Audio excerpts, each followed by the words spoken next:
afternoon and welcome to the incredibly dramatic skies on our live sunset safari.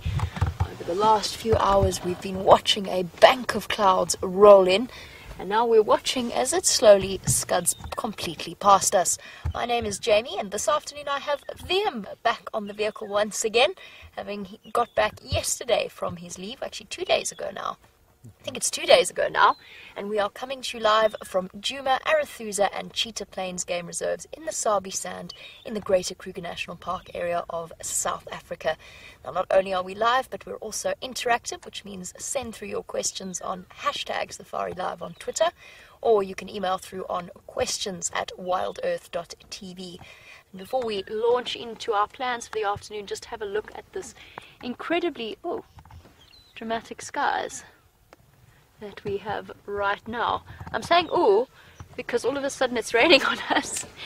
But basically what we'd be doing is we actually thought we were going to end up postponing the start of the sunset safari as the storm came in, the wind was howling, it was all dramatic, and now it's all gone to the Kruger National Park, which isn't such a bad thing. That's actually a wonderful thing because that side of Kruger really does need the rain.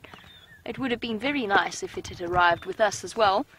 But it got to the point where it really looked like it was going to miss us, so much so that we actually haven't put our rain covers on our car. But so far this is just two big drops of rain, and that's pretty much it. I don't think it's actually going to properly rain upon us. I don't think so anyway. That question remains to be seen.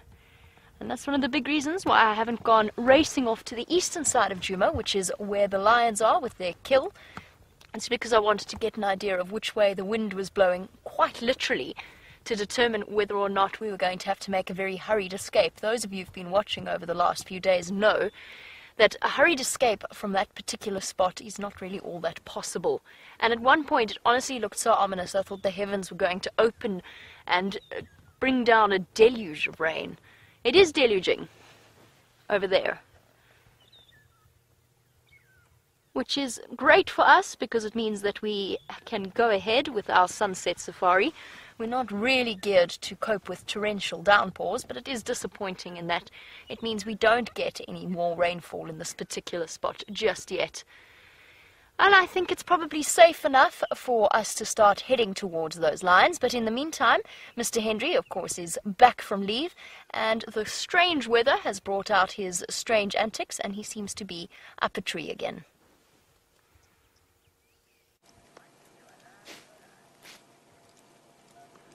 Good afternoon, everybody, and welcome to this section of your sunset safari. The sun will not be setting in the direction that I am standing. I have been framed here, looking out east, by Jean-Dre, who is on camera with us today. He thinks that the grey background to my grey personality would fit rather nicely. We were rather hoping the sun might come out and light me beautifully so that my inescapably poor looks might be improved by the natural lighting. Anyway, as Jamie has shown you, we have had some very dramatic skies today, and Jean-Dre is showing you more of those now. We're as live as Jamie is, so please do talk to us. My name is James, and you can talk to me, of course, during the next 3 hours, provided the deluge does not hit us as we drive around. We will then head for home if it does. But you can talk to me, #SafariLive, questions@wildearth.tv, and we can answer any questions that you might have or address any comments that you might like to make about what we're doing, where we are in the world, or any of the animals that we are hopefully going to see. Our plan this afternoon, if I don't injure myself horribly coming down from this tree, is to head towards the cubs of Karula, the young prince and princess, Shongile the female, Hosana the male. It was very difficult for me to say those two names, but I've done it anyway because I'm brave of spirit. And we're going to go towards where they were eating a little scrub hare this morning that we think the little male, Hosana, managed to kill, which was very clever of him, of course. Jamie, I think, is heading towards the lions. And all of that is going to take place, of course, in the event that the weather does not close in on us too much. There are many sticks sticking up my shorts right now. It's deeply uncomfortable, but I shall keep talking without breaking stride, and now I shall walk gently down this tree as if it is a flight of steps. There you are, Andre. Not bad for an old man, is it? Bravo. Thank you so much. I think that's all I have to tell you, everybody. So now we can get on with the business end of our little game drive. Kirsty gives you 3 out of 10 for your performance. Kirsty gets me 3 out of 10 for the performance. That's because Kirsten is inescapably not nice to me, of course, you see. She's a very harsh woman indeed, and that's because she's a redhead and therefore has no soul. Okay, on we go. This tree is the gym. It's not only a very good perching spot, that is where we do our bush gym sometimes. But really kind of odd clouds for this time of the year. We really thought it was going to rain, but it didn't. There were a few spits and spots while I was standing on the tree there, waiting for Jamie to do her introduction and view of the beautiful clouds. And I'm sure you'll have that more than just the twice that you've had it today already, because it is so very special to see a sky like this, especially in the middle of July. Well, no, we're not actually in the middle of the July anymore, are we, Jean-Andre? No, indeed, we are in the beginning of August. Women's Month. I don't know if that's a worldwide thing. I think it's just in South Africa. Oh, and I must just say, yesterday, I forgot this completely, but yesterday was World Rangers Day, and we're often confused, I think, Jamie and Brent and I, for rangers. We aren't rangers, really. We've all done some kind of ranging work, but we're guides. And rangers are the guys, the selfless people that spend their days out in the wild protecting these wilderness areas. And especially at this time of our history, when elephants and rhino especially are under siege, it's those selfless people who do what they do for very little monetary reward. In the Kruger, into Mozambique, into Zimbabwe, and all the other great wilderness areas of Africa. It's those people for whom the day was yesterday, and it's in their honour. And I'm sorry that I forgot about it yesterday, but I'd just like to give a shout out to all of the rangers around the world, especially the African ones who are protecting our last rhino and elephants. And all the other species, of course. There is a brief or sort of subtle smell of petrichor in the air. And petrichor, for those of you who don't know, is a delightful smell of rain, the first rains, and it comes, as far as I can tell from the various articles you've all very kindly sent me on it, is from some sort of oils that are released into the air. Some say it's fungal spores, but I think it is probably the oils that are released out of the soil. Sort of, what do they call them, Jean-Andre? Essential oils that are released from the soil by the moisture. And it's that we smell, that delightful smell of petrichor when you have the first rains on the soil. But I don't think it's going to rain too much more than it has already. You can see off the... I think it's just a very strange sort of storm that gathered above us and then moved off. And lots of you are saying you hope for rain. Well, we'd like to have some rain too. I don't think it's going to happen, but maybe that cloud will turn around and come back and dump on us. We've had 20 mils already, which in July... I'm sure everybody said it's really unusual that we should have rain in July. And that's interesting. I didn't know the lions were in that direction. I think Jamie was avoiding the weather. Oh no, madam, I couldn't possibly. Oh no. No, I couldn't. No, really. No, really, I couldn't. As you were. Yes. Okay, are you going to go Chorlapan Road or... I'm going to go Chorlapan and then... Perfect. I'll go all the way down. Okay. Bye, Viam.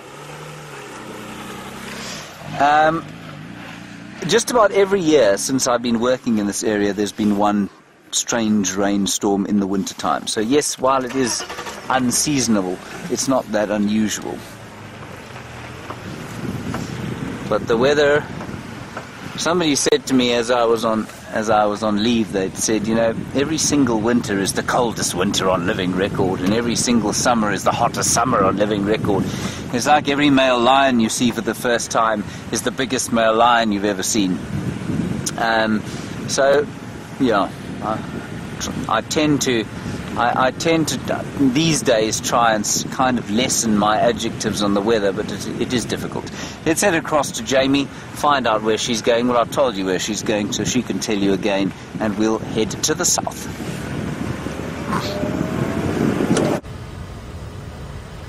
And there's nothing like a little bit of repetition to set the tone for this afternoon. I'm going to go towards those lines. Unfortunately, James and myself have been doing some lurking close to camp, just in case the storm changes direction. Doesn't look like it's going to. It looks as though we're quite okay. And so James and myself shall split at the start of this road. I shall go off to the left, James shall go straight. And thus we shall divide our time more efficiently in terms of looking for wonderful things to show you. Why is he hooting at me? Is he hooting to say goodbye? Bye!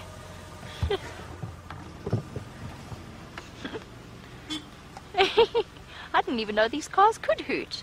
How'd you make them hoot? How do you do that?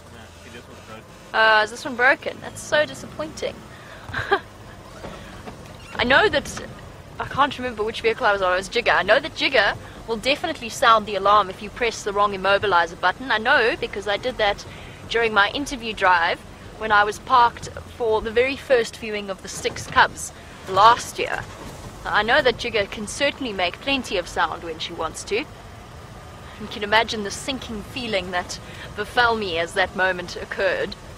It was utterly traumatizing for myself, not so much for the lions didn't even lift their heads, but at the time it felt like the worst faux pas I could possibly have made.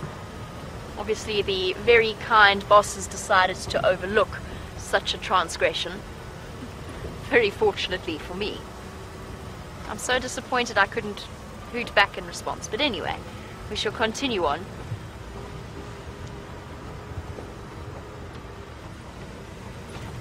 James is absolutely right. There is a truly beautiful smell in the air at the moment. And a very warm welcome on our way to look at some tawny lions. Amy, you wanted to know about white lions and whether or not they could survive in the wild. Amy, they do survive in the wild. There's a population in the Timbavati that the white lion gene is quite powerful. Recently, very recently, that genetic, because it is of course a recessive gene, and we'll go into that in a little bit more detail in a moment, but very recently that gene somehow hopped around over the entire half of Kruger and into a place called Singita, or the Singita concession, near the Lobombo Mountains. And there all of a sudden 2 little white lion cubs were born. So essentially, for those of you who are unfamiliar with the white lion's genetics, it is a recessive gene, and therefore white lion offspring can only be born to 2 parents that carry that genes. And even then it's only about a 25% chance that the offspring will be born white, unless you've got 2 white lion parents. That being said, white lions have less of a chance of surviving than the normal tawny coloured lions. That's because A, their skin is more sensitive to the sun, as well as their eyes, and B, as you can imagine, it messes with their colouring ever so slightly, because the one colour that really truly stands out in the African bushveld is white. A flash of white stands out so clearly. So they don't survive, as their survival rates are a little bit lower, but because the lion is a social cat, I think, it slightly skews it in favour. If it had been look, there's a giraffe staring down upon us.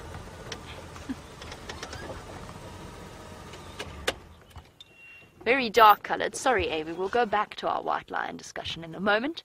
But for now, we have a giraffe with an oxpecker, or 2 or 3 on its back. Giraffe have been incredibly scarce over the last few drives. I don't know why that has been. This one is such a rich, dark colour. A mature bull in his prime. Hello, mister. Where have all of our giraffe been hiding? Really nice to see one, actually, although this one seems to be very much intently on the move. I know that it's a bull, first of all by just his size. He is much, much larger than the females. And then that dark color, even the old females that have the genetic predisposition to being slightly darker in color, even they never reach quite that sort of tonal, almost black color. Hey boy.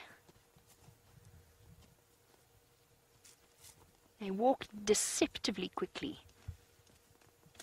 Looks like they're just strolling, but of course when your legs are 2 meters long, a lot more ground is covered.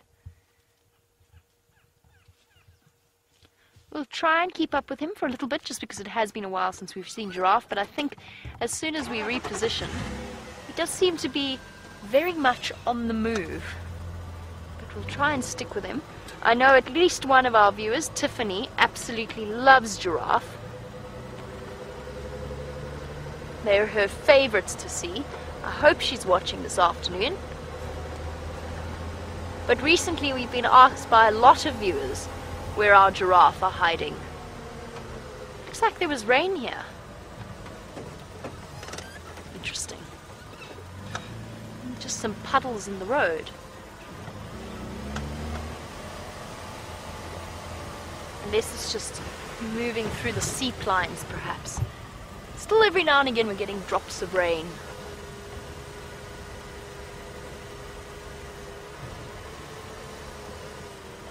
Hello, boy. Can we come say hello?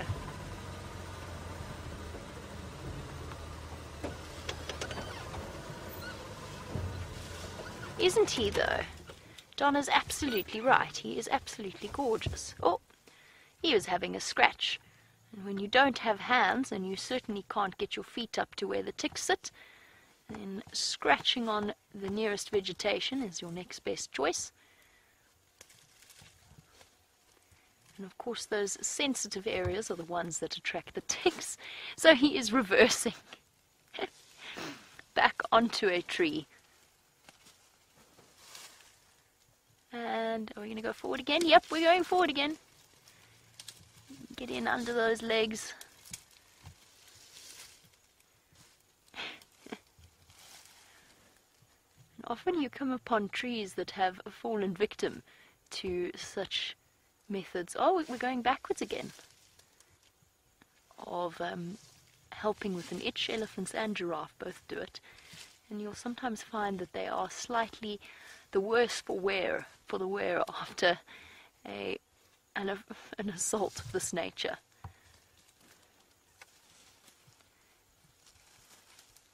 There we go.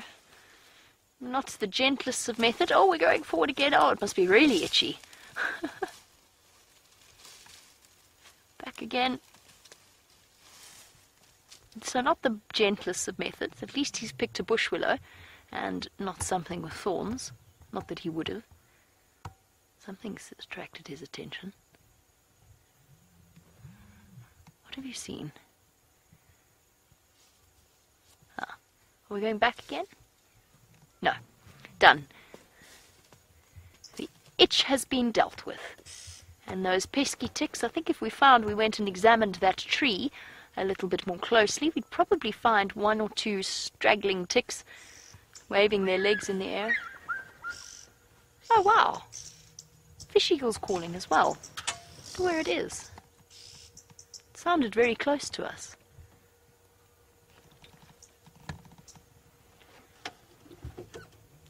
And our giraffe gentleman, absolutely right. He is quite gorgeous. A really deep, rich colour. There's his oxpecker friends. Now that he's finished his scratching, they can come and give him a hand with picking up the remainder of the ticks. And he is munching away on a buffalo thorn.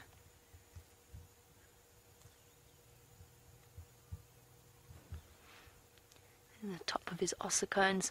The older a giraffe gets, the more prominent those bones become around his skull. So if you look really closely, you'll see the 2 protruding behind the horns. There we go. Thank you, Biam. See those little sort of outgrowths underneath what I'm terming colloquially the horns. They're not horns, they're ossicones. Oh, so many oxpeckers on one's head. Just gets a bit much, even for this giraffe. You can see the irritation in him.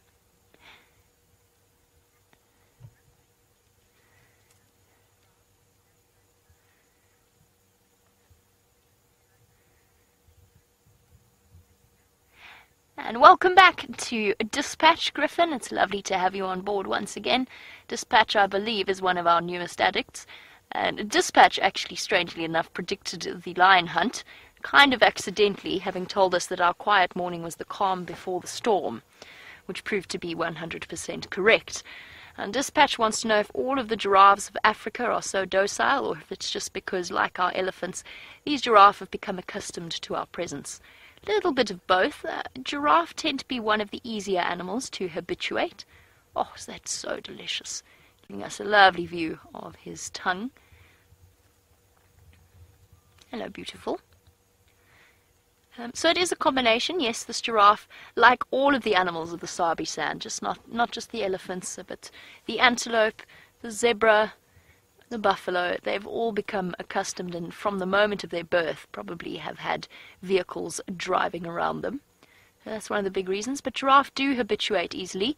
They're one of the animals that can actually become incredibly habituated, to the point that you might even see some movies or videos of giraffes sticking their heads through car windows, into lodges, especially in areas where they have been, whether correctly or not, usually incorrectly, fed in some way. They can actually be surprisingly dangerous. I've seen an incredible video as our giraffe moves off. I've seen an incredible video of a giraffe chasing a field guide with a vehicle full of tourists. Now that must be the most bizarre experience. Imagine having to pick up the radio and saying, I'm being attacked by a giraffe and I don't quite know how to handle it. Because what do? Do you try and chase it away? They've got a serious kick. I've seen a few smashed windscreens as a result of a giraffe, or people getting a little bit too, blasé around giraffe and getting too close. And the giraffe turned around and went, well, actually, I'm close to a ton in weight and I've got 2-meter long legs that are incredibly powerful, and gave very clear demonstrations of that. I'm going to try reposition one more time. The lights are very difficult. And he's playing hard to get, but we'll try one more time, just so that we can answer Jesse's question. Oh, he is very tricky. We'll just get the top of his head sticking out there. Jesse, giraffe don't have a set breeding time, so they will breed throughout the year. They don't have a rut like the impala or the wildebeest or even the warthogs do. They breed throughout the year. You'll find that there is a spike in births around the summer months, which makes sense because it's the rainy season, so therefore there's the most food available for the mothers and the babies. But generally what will happen is these bulls will wander around. If they happen to find a female in estrus, and it's something that we've seen before on these live safaris, they will court her for many, many days, often 2 weeks, and they sort of try very hard to convince her to mate with them, and most of the time she rejects them. And she does that for a very good reason, because she's waiting. It's instinct, and it allows her to wait for the best possible male to pass on his genetics. Now this gentleman would be a truly good match or suitor for any female giraffe. He's big, he's in prime condition. A deep rich color is indicative of plenty of testosterone, so he is a male in his prime. And it's only when 2 males come together over a female in estrus that they will actually properly collide. And a serious giraffe fight is very, very rare to witness, but it is, you often see them sparring with each other, learning their strength, gauging their strength. But a true fight where they really seriously go for each other is quite incredible. And they can occasionally result in the death of one of the contestants. I recently read, this is to take things down a slightly more depressing route, but it's something that I read that I found really truly fascinating.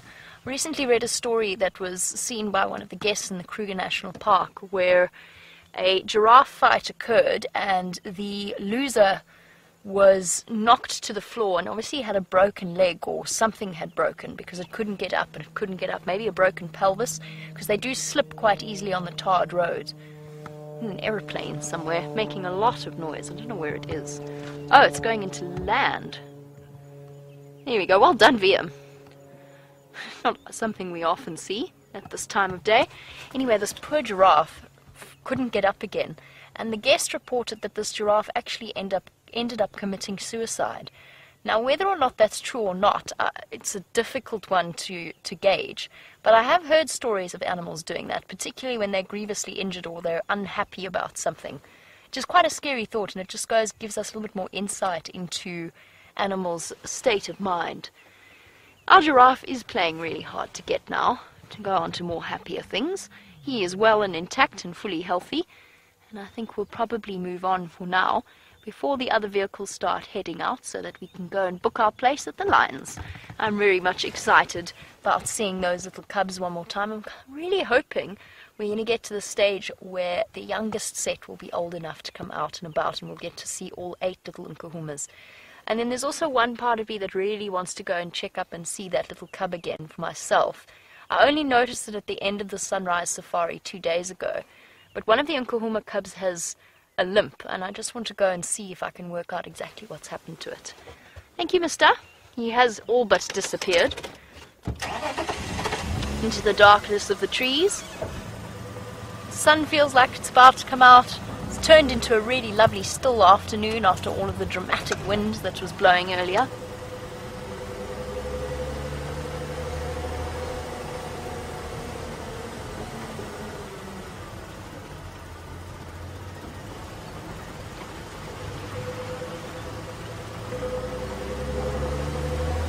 There we go. Perfect. And as we did that, the sun came out. Bizarre. I wonder where that cold front came from. The clouds that came in from the south have basically passed.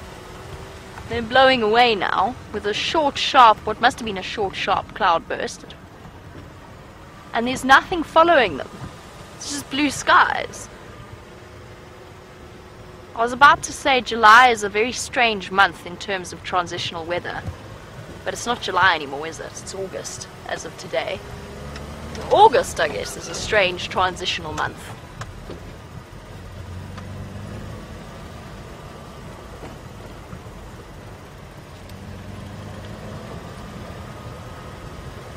And perhaps we shall encounter some elephants on our way towards the lions.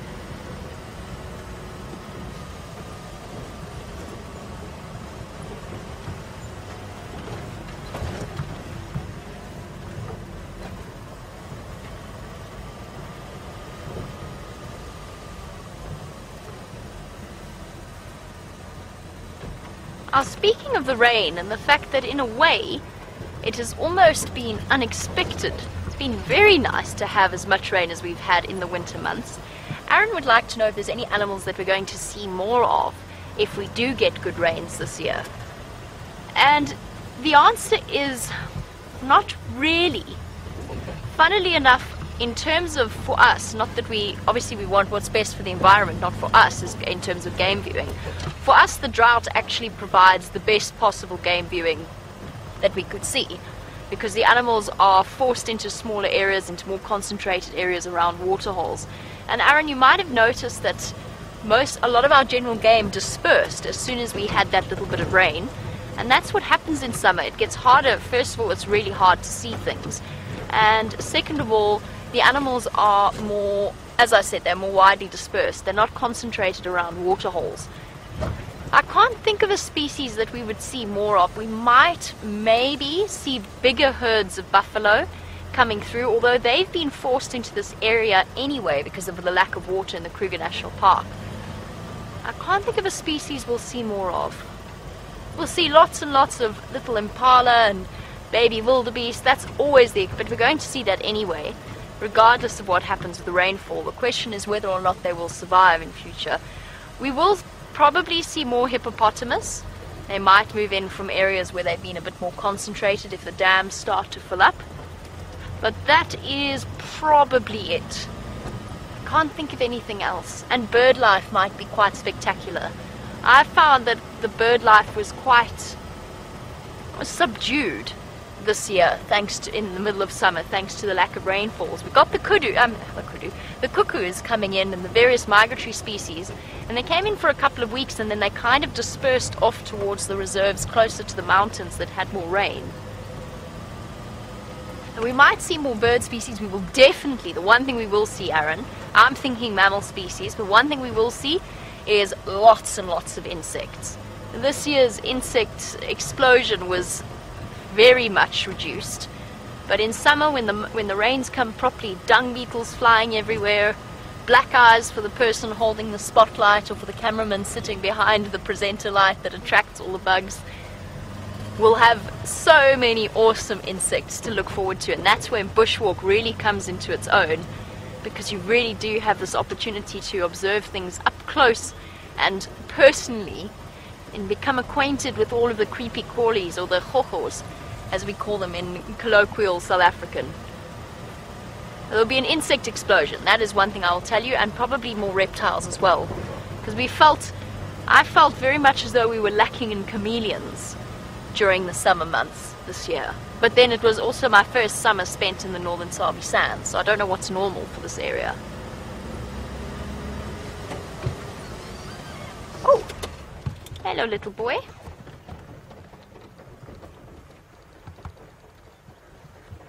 Spotted the Inyala on the left. There was a little gentleman waiting to cross the road.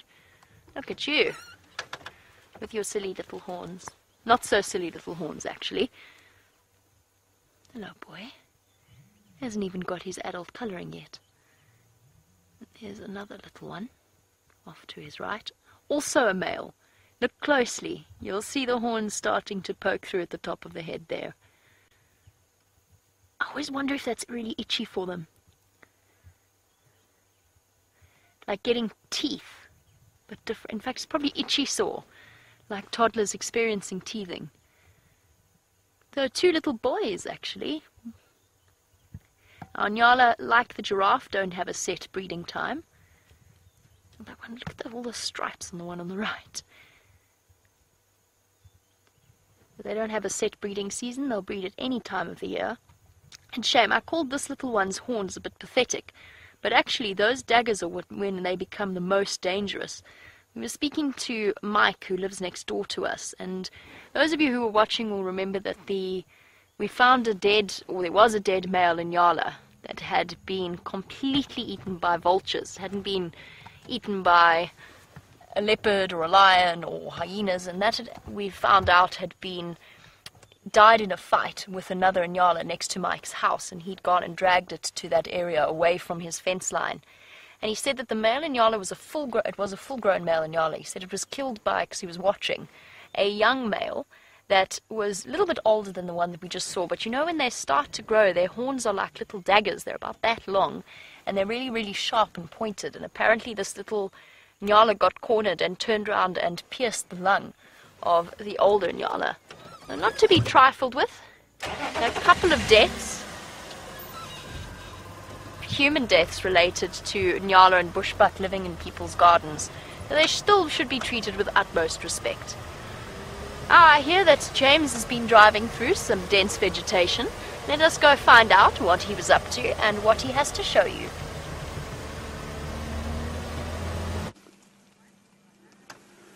Hello everybody.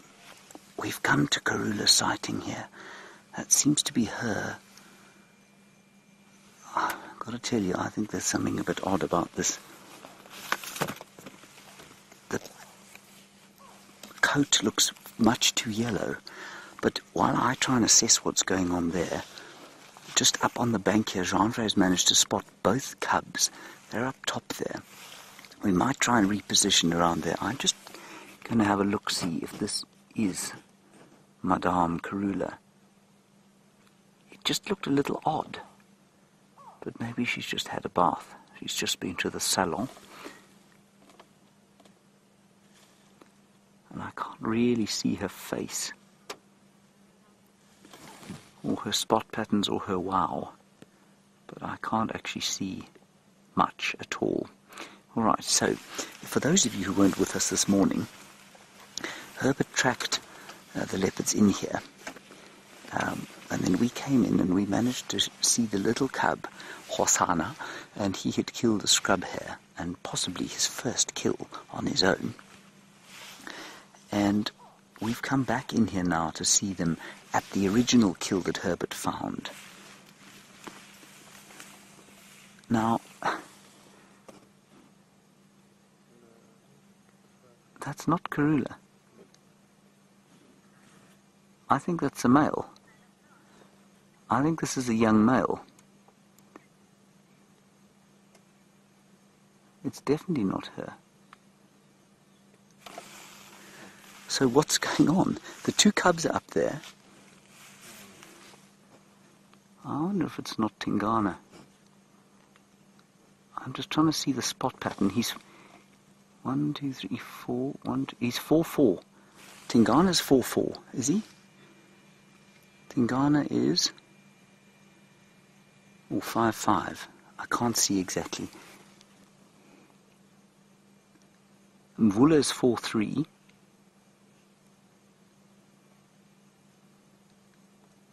I don't think that's Mvula. I can't see him properly through the bushes there. Crystal H, you say this is Tingana. Brilliant stuff. And there he is moving it. So, this is tremendously exciting. We've got possibly most likely the father of the two cubs. The two cubs are up there on the bank. Have you got Karula there? And then we've got Karula behind. That's fantastic stuff. We've got Karula behind the tree with the two cubs there. There she is. I can see her moving, and I can hear Tingana growling at her. Yes, I can see now. Now she's laying down. Two cubs up there. Now this is not uncommon, of course. Big male leopards will steal their kills from the females. What we're going to do is go around the side, the other side there. Genre, I think we might get a better view from there, and we'll certainly get a view of the others. Isn't this exciting? This is just fantastic. A sort of family meal. Obviously Dad was late home from work, so he's eating on his own there. Andre's actually got a much better view than the one I've got.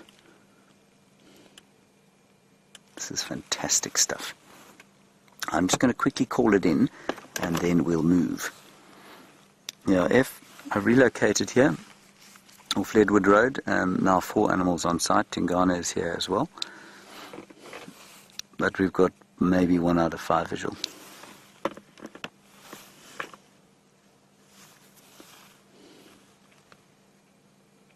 Okay, let's move. And if we can't see anything, then we'll come back here. Now, the reason I'm speaking slightly more soporifically, Brent just said that Karula was a little uneasy this morning and gave him a bit of a growl. He wasn't sure if he thought it was most likely that the leopardess was growling at her cubs rather than Brent. But we were easing very gently in here. Jean, just make sure I don't tip you into the drainage there, if you don't mind. You know, I'm obviously mostly concerned about the vehicle.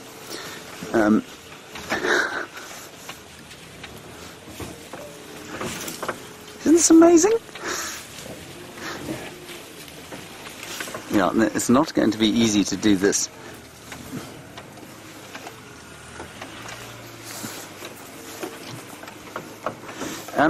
Deborah, Armchair Traveller, while we turn around, you say the last time you saw Tingana, he was very thin, and you wonder if he stole this kill. I think it's almost certain that he stole this kill. She wouldn't approach a kill with her cubs that he had made. Well, I say that. It's unlikely. It's certainly not impossible, but it's unlikely. But he, of course, being a big male, this is his territory, and male leopards are good scavengers. He may well try and scavenge from her, and I suspect that's what's happened. You're right there, Jean-Andre. He says all good. Quite quietly, that's good. Right. Of course, every tree that could possibly in the way is in the way. And we don't want to end up in this drainage line, for it is not shallow. Indeed, it is very deep. And Wendy, in her deeply aged state, is unlikely to get out. There's a lovely view of him. Say when, Gendry? When?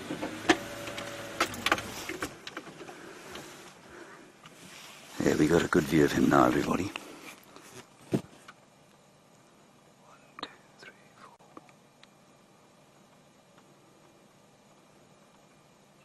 4.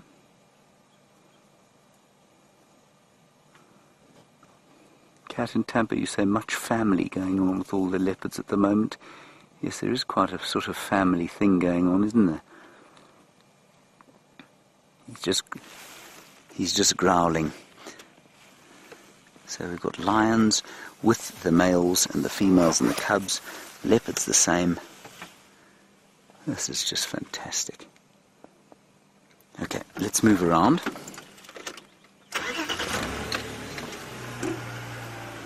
Wow, I didn't expect that. Now, Gendry, please watch out on the left-hand side. Well, this might not decapitate you. It will certainly do some serious damage.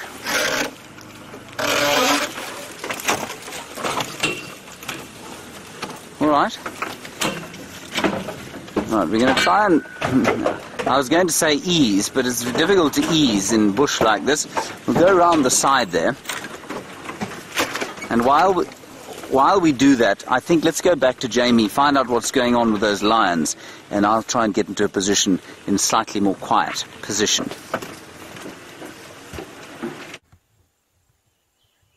Oh, how exciting is that? 4 different leopards in one place. Amazing. Well, we have arrived at the buffalo kill, and it's incredible. There's no lions here, by the way. They are completely gone, and the carcass is totally picked clean. Just some bits of skin and a little bit on the head left. And it's quite, I was just saying to VM, it's actually quite a profound experience watching something like this, because 2 days ago, this buffalo was alive and well and sprinting towards the car, and so much has changed, and it's provided food for, how many lions is that? There were at least 5 cubs here, plus the 5 lionesses, that's 10, plus the 2 males, that's 12 lions. The 12 lions have finished off this carcass incredibly quickly, and it looks like they've all since left the area. There's nobody here except one lonely vulture sitting on the top of that dead tree. And just like that, the circle of life is pretty much complete, at least for the big things. Now that the vultures, the hooded vulture, by the way, that was a hooded vulture, now that the vultures have picked clean the carcass, all that remains is for the hyenas to come in and take what bits they can scavenge away from it, maybe chew on some of the bones, and then after that it's down to the worms, the horn moth larvae that will start to settle in, and the various bacteria. And we've closely examined lots of different types of bones and skulls and horns. We've seen what happens to them. But in a year's time we'll come back to this place and it will just be bleached white bones, and that was all that will be left. For now it's just skin, hoof, and a little bit of buffalo, and that's it.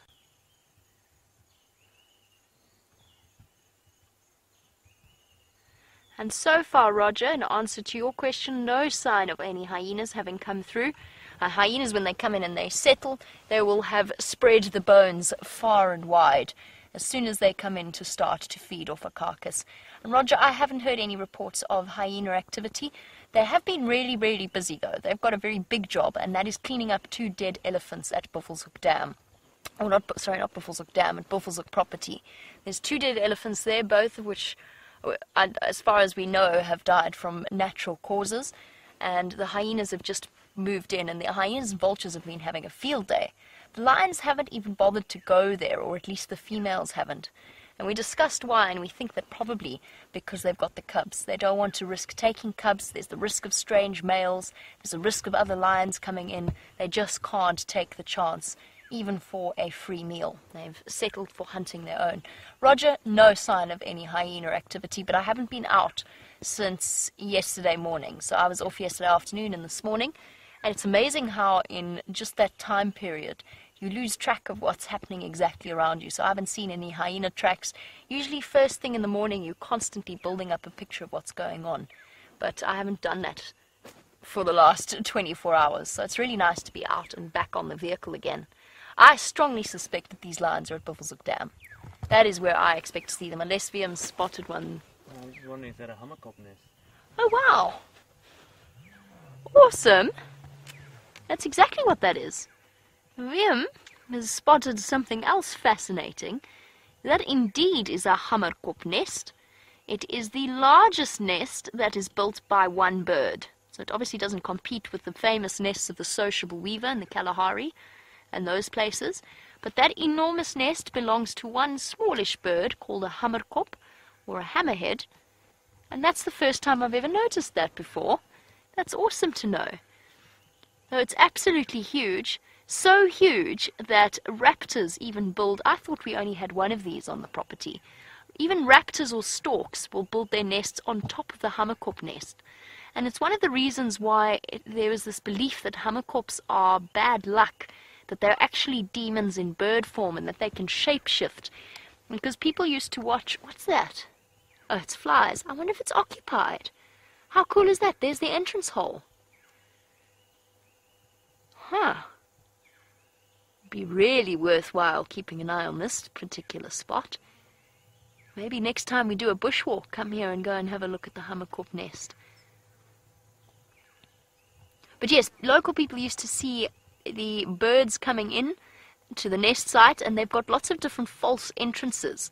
So it would look like the bird just disappeared, and then all of a sudden a bird of prey would fly out from the top of the nest, or a snake would crawl out of one of the holes, because these nests are so big that they provide a perfect little home for lots of different things. And as a result, it led to this belief that hammerkops are shapeshifters, demons. Not, of course, true. They are just birds. They are not bad luck in any way. Okay. I think we should go and look for these lions. And the first place I'm going to go and check is the local waterhole, because I think after a big meal of buffalo over the last 2 days, some water will be the first thing they think about. Now, while we do that, let's go back across to James and find out what his spotted cats are doing.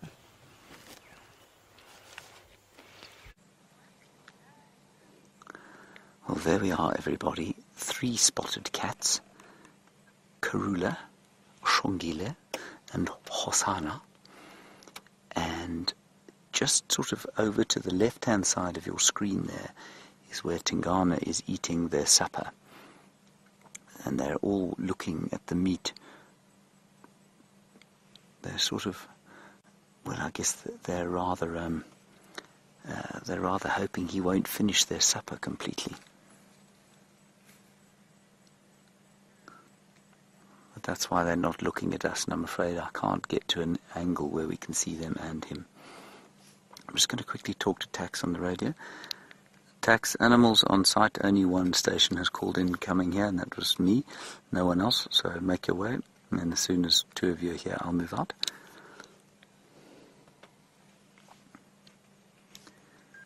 Tingana is also on site here, but not much visual.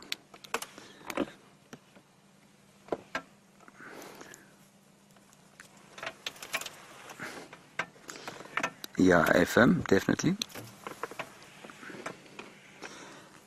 Now, B. Wilson and Deborah, of course, you're asking the very good question, are these cubs in danger from Tingana? I'm going to say at this stage, no. Tingana, I'm pretty sure, is the father. Even if he isn't, he clearly thinks that he is. Otherwise, I suspect he would have killed these cubs, and she would have taken them away. If they were to approach him, rather like those little cubs approached the male lion this morning, then I think they would be in some kind of trouble. But they're not going to do that. I think they'll wait here. He's obviously growled at them. We've heard him growling. So I don't think that they're going to try and approach him. And, you know, she would give the signal. If she felt there was any danger from him, she'd just move them away. It's really quite a special thing to see this. Yeah, I mean, look at her coat is totally different from Tingana's.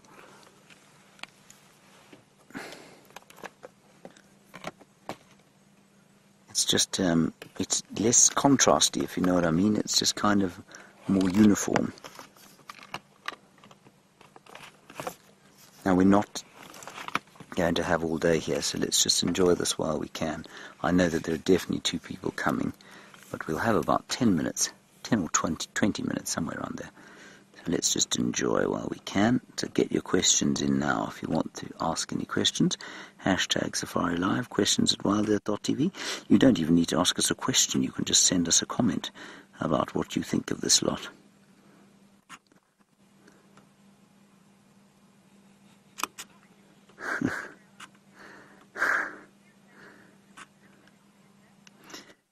And Deborah, you say you hope that Tingana's limp is better. Well, I rather hope Tingana's limp's better too. He looked to be in pretty good nick, but obviously we didn't see him walk. But you know, these cats will survive with a limp. They'll survive with all sorts of injuries that you can't believe they will. The big injury at the moment that we're talking about, of course, is that little lion cub. Definitely got some kind of nasty injury, possibly from being smacked by one of the females or the males at that buffalo kill. But interesting that they are not there anymore. And maybe they're all at Buffelshoek Dam. That's possible.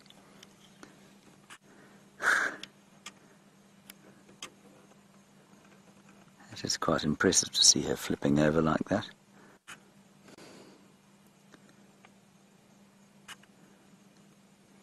Naturally.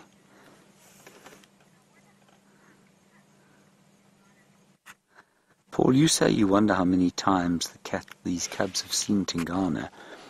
I'm trying to think. I can't think of an incident, but we do know that Tingana's tracks have certainly been in Little Gowrie, which is the reserve to the south of us, at the same time as Karula's have. So it's well possible that he's met with them before. And yeah, I mean, it's such a fascinating thing to me. I don't know if she mated with anyone else. She certainly mated with Tingana. I think it was, what was it, 3 or 4 times before, and I mean 3 or 4 different full mating sessions before she conceived these two. Now, whether she mated with Mvula sometime on the sly in between that, or maybe even the Anderson male, I don't know. But Tingana's reaction here is one of that he thinks he's definitely the father. And that's why these things are fast asleep in his presence. Clearly not worried, but they're certainly not confident enough to go off and try and sort of share the meal with him. That would be very leonine behavior.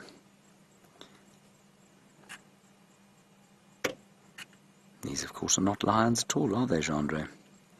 No, these ones have got the spots.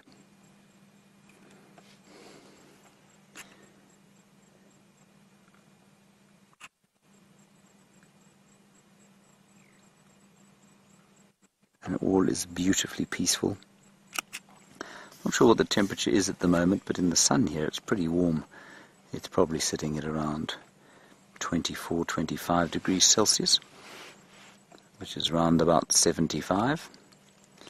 So I'm told from the final control that it's 2373 Celsius and Fahrenheit. Now, Gendre doesn't have the long lens on him, but I don't know if you can see the far cub there, which I think is young Hosana. But he's breathing very heavily because he's obviously eaten quite a lot of that impala. And I suspect that Karula is rather hoping they'll be able to have a bit more, as opposed to watching Tingana devour all her hard work.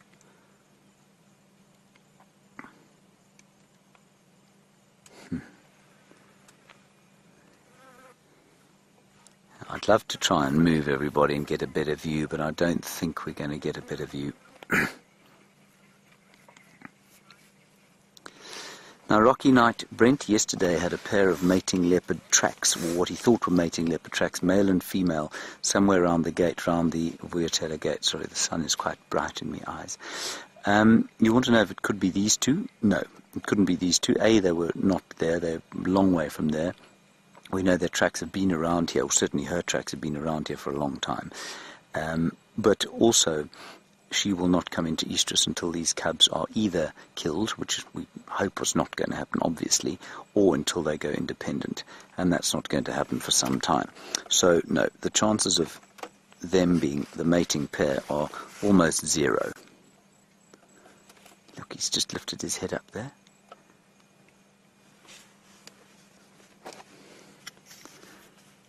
Who the mating pair is of course quite interesting, because I know that Mvula, while I was on leave, was getting in on the action, which was nice to see, especially as he's no longer a territorial male, so his chances to pass on his genes are now going to be inescapably low.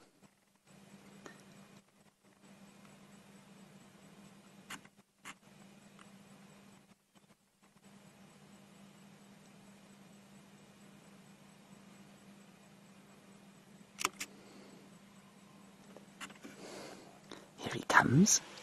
Little fellow, hello. They've got larger since I was on leave, if you can believe it. Only 2 weeks. I suppose that's pretty normal for a young animal. But they've definitely got a bit bigger. That's very unkind of him to lie there, isn't it, Jandre? You may have heard Jandre go, Now, Jean in North Carolina, you want to know if we're on Juma. These leopards are on Juma. They are absolutely. We're on pretty close to the southern boundary. Only about, say, half a mile as the crow flies to the southern boundary. No, not even that. Probably a third of a mile. And so I think they came in from there. We had tracks of Tingana, or certainly a big male, coming in from Leadwood Road, which is on the southeast corner. And he came in from there. But we're definitely on Juma. I'm going to try and sneak forward very slowly and just see if we can't get a view of the little male and possibly a better view of Karula. I've only got about 6 feet before I'll hit a tree, and I'm not going to run it over, given how close we are to them.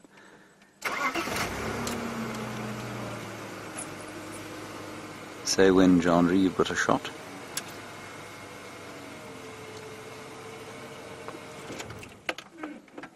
That's exactly correct, because I couldn't go any further. Isn't that nice? There we go. Even with our pea shooter lens.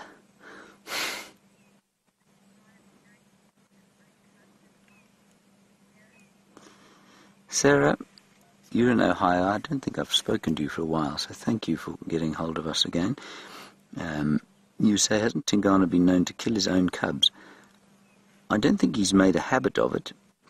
It's possible that he's killed his own cubs before, but it's also possible that he's killed cubs that he realized were not his, and, so cubs that that perhaps people thought were his, but in fact were not. But I don't think he certainly has killed cubs before, definitely, and he's killed cubs that we've thought were his before. But you can see from this, and obviously they've had an interaction, because, he's come to the kill. You can see from this that they're obviously not particularly threatened by him at all.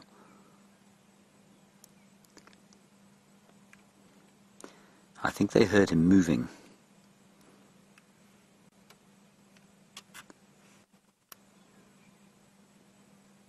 And that's why they're suddenly heads up.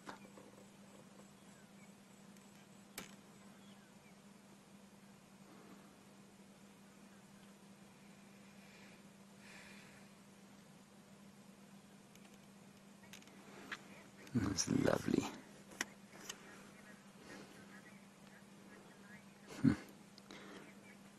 Hello, Jeffrey in Durban. A nice question from you about whether or not leopard cubs would ever meet up with other leopard cubs like the lion cubs do. Jeffrey, the answer is probably not. Not impossible, and it does happen sometimes, but it's unlikely. Mainly because they don't live in a pride, so the mothers are seldom around each other. Now, that said, it's possible that Shadow could meet up with Karula from time to time. They live next to each other. Shadow has got a cub.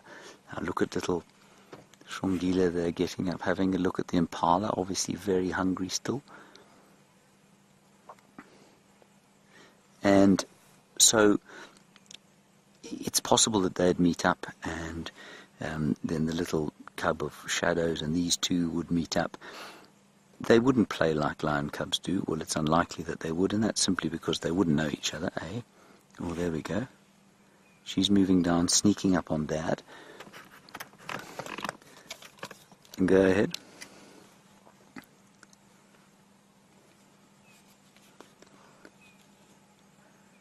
Taxon, go ahead.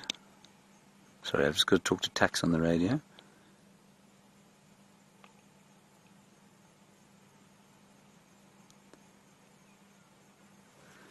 Negative, you won't see me from the road, you'll have to follow my tracks in. I don't think they're going to get those big Land Cruisers around here.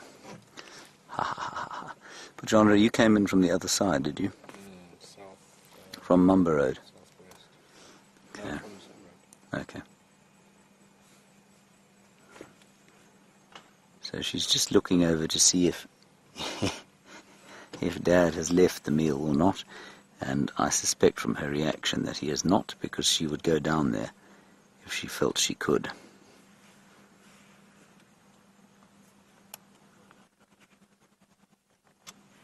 There she goes. She's moving now.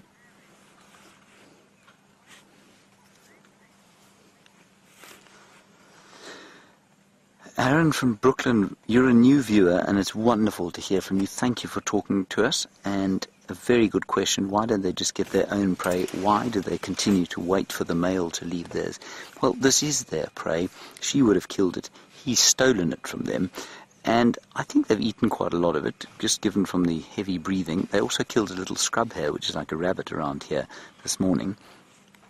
But, you know, the energy expended in catching an impala like that is quite a lot. And so they'd really rather wait to see if there's anything left. I don't think there is going to be. Oof, big thunder. I don't know where it came from. That cloud's disappeared. But this is interesting. She's taking a chance now. You see her moving around now.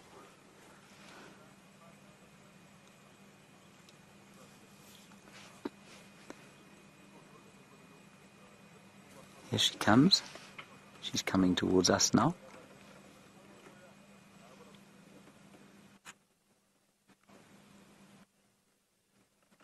Isn't it wonderful? She's going to come to her brother?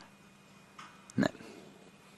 Not. And Jean-Marie, I'm afraid I don't think I can move any further forward. They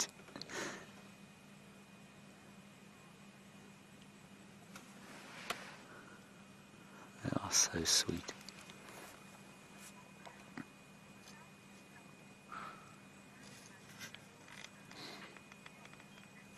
Fox hat, a very good one from you while we're sitting here. Well, we're probably about 10 feet from these leopards. You're saying, does turning the engine on and off make a difference to their habituation? Definitely it does. But interestingly, they take their cue almost entirely from their mother. If we get too close, they do move away. They're not nearly as curious as hyena cubs.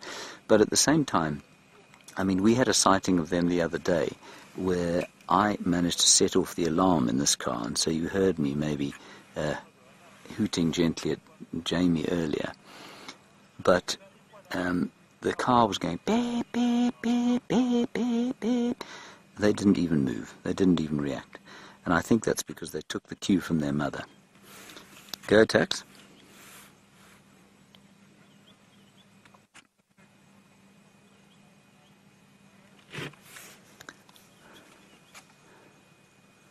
I'm just going to have to help Tax get in here.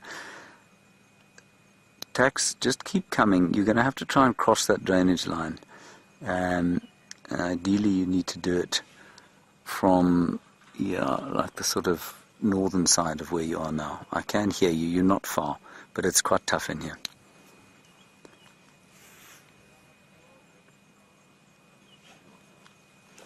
No, negative. Tax, if you look in front of you, you'll see a half-dead knobthorn, and behind that a marula tree on the other side of the drainage. Can you see that? I'll just turn Taxon on so you can hear him. And you can be part of the conversation.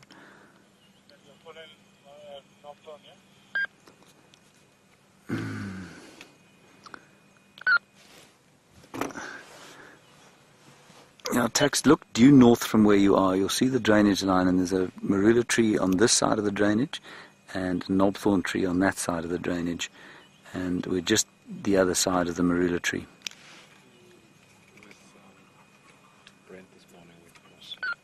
Further north. West. Down there? Okay.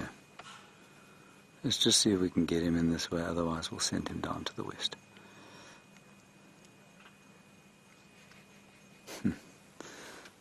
That's quite sweet, isn't it?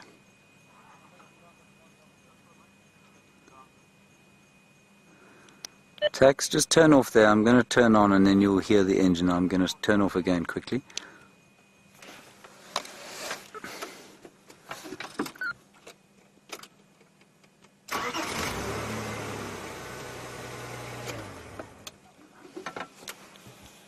Sorry everybody, I just got to try and help him to get in here. Did you copy that?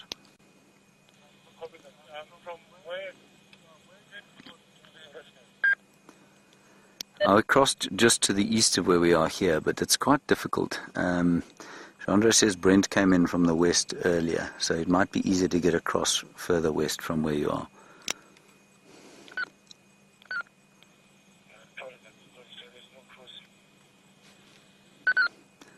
Okay, yeah, I did cross from where you are. I can see you now. I crossed further east from where you are now. I can see you.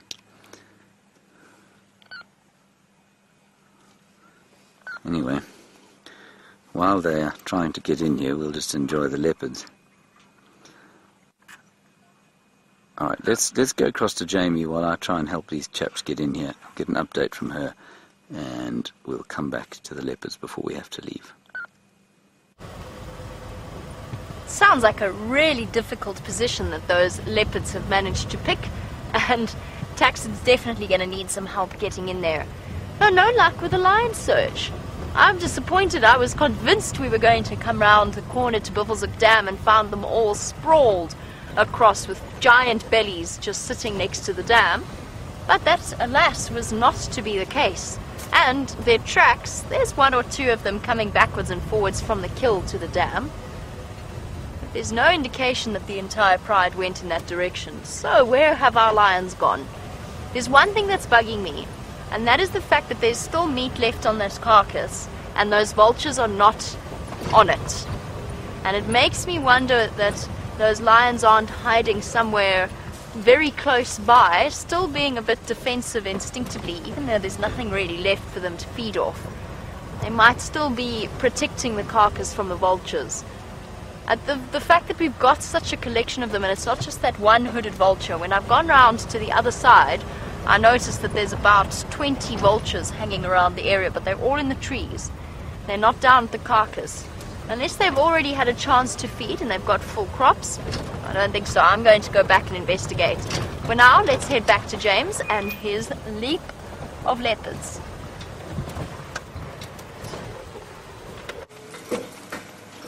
And it is a leap of leopards, this, everybody. You've got a view there. We still haven't managed to get those two chaps in, I'm afraid. Where do you think you're going to see the option? I was thinking the place where we are, so never know, maybe it's on the west of the Shingoma or something. Okay, let me just quickly talk to them again. On the western side. I'm on the western side of the drainage line, guys, the western side. You have to cross the drainage from there or come in from Mamba. But even if you cross, you can cross further down towards the Mulwati or up towards Drakensberg Road. But I'm on the southwestern side, northwestern side, sorry, of the drainage.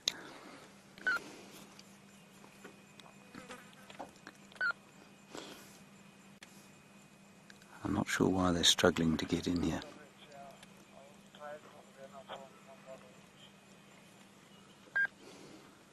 I think it's because their vehicles are so very big in comparison with ours.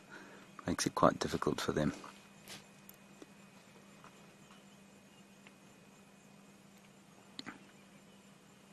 Anyway, here we are. Gives us a bit more time with them, which is wonderful.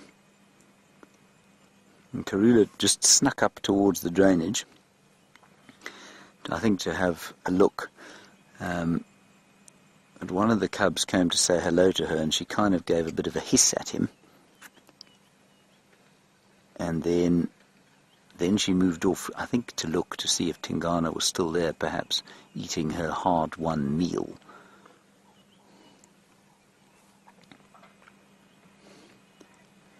It's the most wonderful, peaceful afternoon. Marianne, you want to know if Tingana will hoist that kill and pull it up into the tree, or he'll just leave it there. I think he's going to leave it. I don't think there's too much of it left.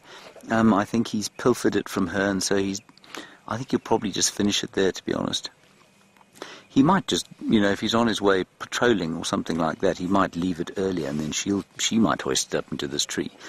But hoisting it, remember, would have made no difference to whether she had it stolen from her or not, because almost certainly Tingana would have managed to pinch it from her in the tree as well. And I suspect that's one of the reasons that these leopards sometimes don't hoist their kills. It's because one of the greatest scavengers of their kills are bigger leopards.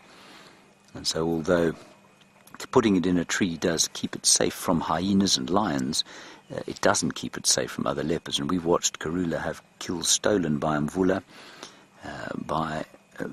in a tree, seemingly safe in the tree, and the kill got stolen by her one-time consort.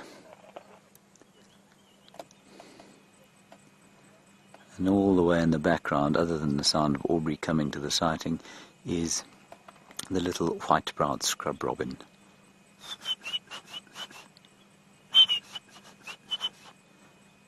It's about the only bird song at the moment on this very peaceful Monday afternoon.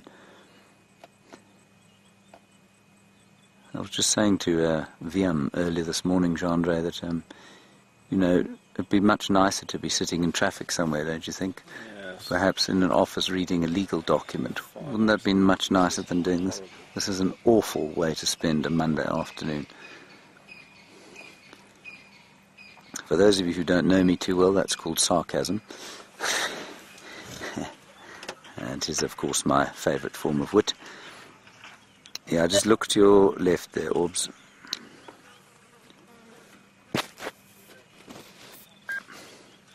All right, everyone.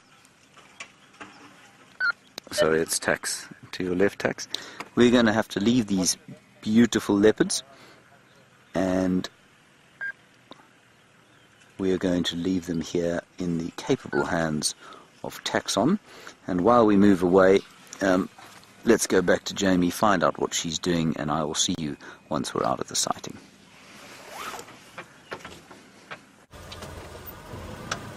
Well, James heads away from the leopards for now.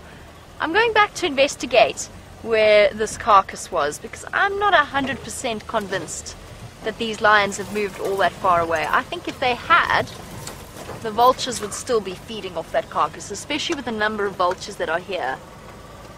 And so, I've come in from a slightly different angle just to triple check that these lions aren't just hiding with giant bellies somewhere in the shade where we couldn't quite see them before. And this was the original approach to the carcass before we found a different and much easier route in. And poor Brent had to try and find his way down here in the dark the other day. There's the carcass hiding behind the trees, and now, is there a lion hiding somewhere here? Is that why the vultures have been so reticent to make an approach? Let's go check here quickly. Let's poke our nose over the side. I'm reluctant to try and walk in this drainage line because I know that this is where the lionesses have been keeping their cubs safe, and I don't want to actually scare the cubs at all. If they have them somewhere here, I can't guarantee that they don't. If I knew it was just the Nkuhumas and the Birmingham boys with full bellies, I'd be far more comfortable about walking. But with the little cubs, they tend to get very nervous with people on foot. And then there's of course the risk of coming upon little cubs and Mom not being terribly impressed.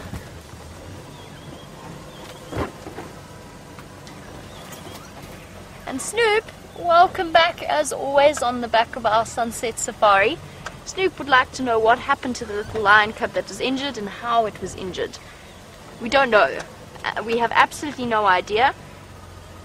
I felt as though that lion cub looked a bit thinner than the others, but I'm not 100% sure of that.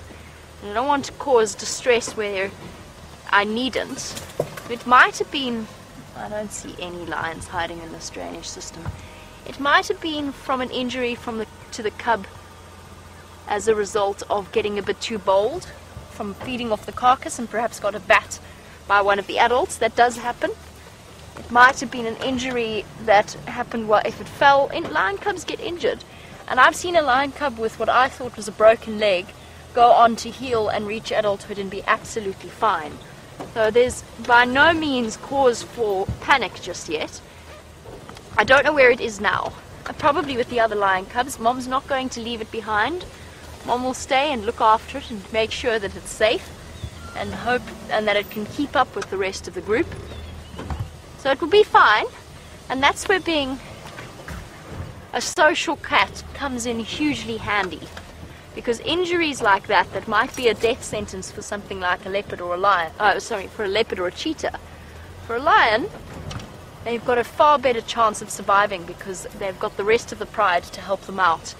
And as long as they can still walk and keep up with the lions, they will be okay.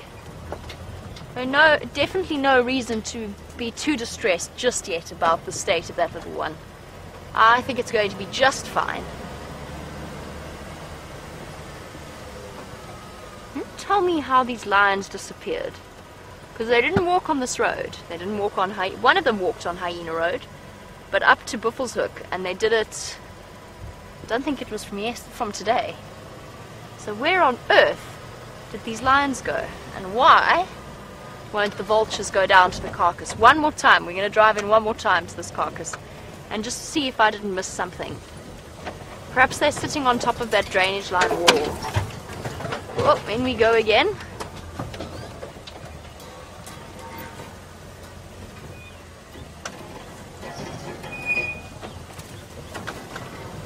And if we don't have any luck here, well, there's exciting news coming from Cheetah Plains. So I might be going there if we aren't successful here. That was a much better angle that I approached that at this time round.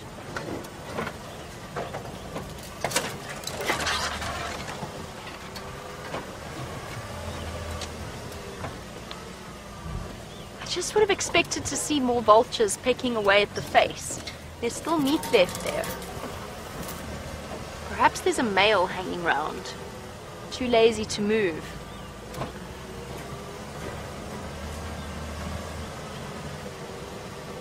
I don't think we missed anything though. Alright, back to square one.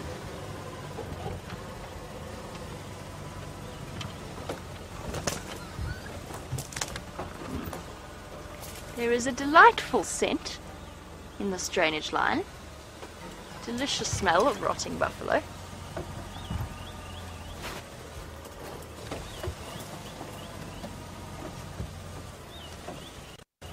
Here we go. Okay, we might lose signal as this antenna goes down. Hopefully we don't.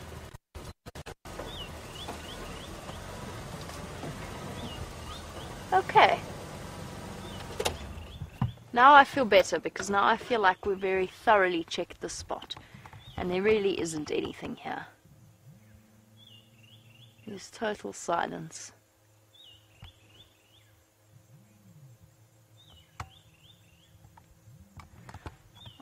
Let me just chat to James ever so briefly on the Game Drive channel, since we might be able to coordinate a tracking expedition to try and see him.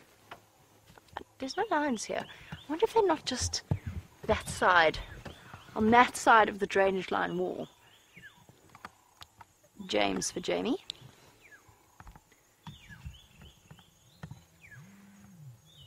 But James, I've checked Hyena Road. There's one set of tracks going north, but they don't look like they're that fresh. And I've also checked Buffelshoek Dam, 1 or 2 tracks coming backwards and forwards from when they went to drink there when they were still feeding. Although I don't know where they've gone from here.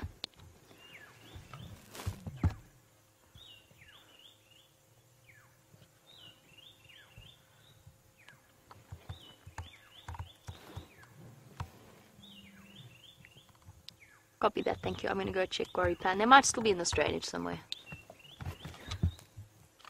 The tracks that I saw on Hyena Road, I now know are the male that Vernon saw this morning. That's why they weren't terribly clear and they didn't look fresh, because they've been partly driven over.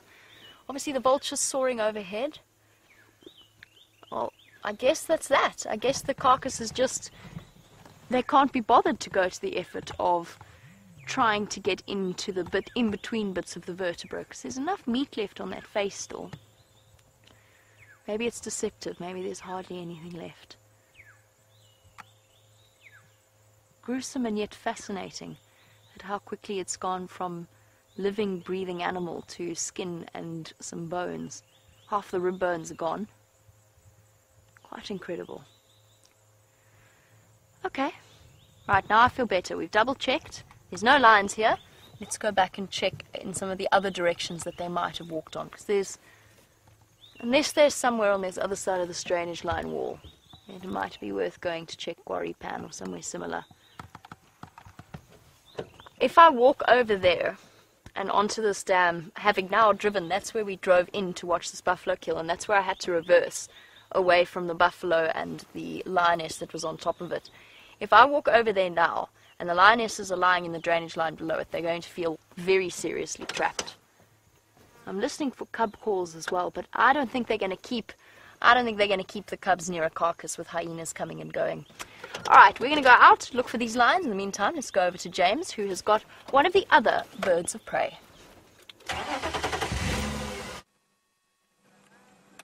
We had 3 battaliers on this. One of them took fright, and now it's 2, but on a beautiful tree quite close to the road. I think this is definitely 2 of the pair that lives or nests on Leadwood Road, and I think that other one is probably a juvenile from that the 2 of them gave birth to some time ago. Beautiful birds.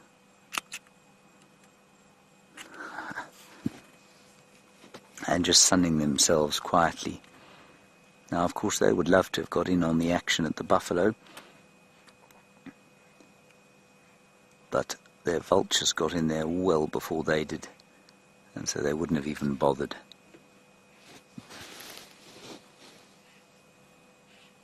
Isn't that lovely?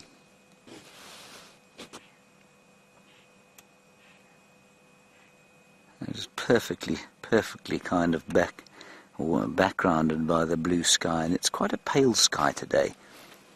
It's not that deep blue sort of winter sky we're used to. And there they are, in their dead trees, surveying the land for dead things. They also eat, of course, living things, once they've killed them themselves, like lizards and snakes sometimes, and small mammals, like gerbils, scrub hares, small children.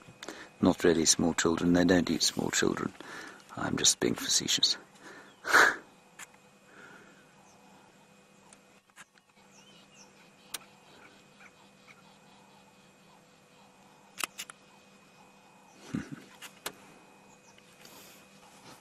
Look at that. Shaking their feathers, just lining everything up, possibly thinking about taking off, going for a small flight.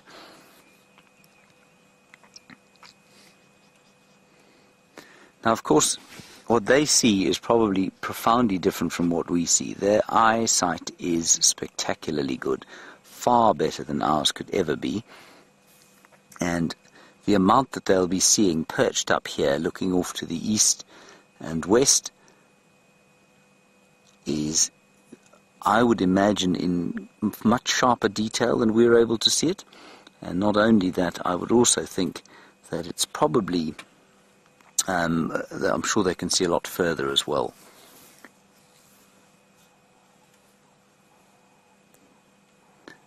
But these birds of prey do tend to have very chilled out kind of lifestyles, so they do a bit of flying about the place. They fly a lot, they don't fly very actively.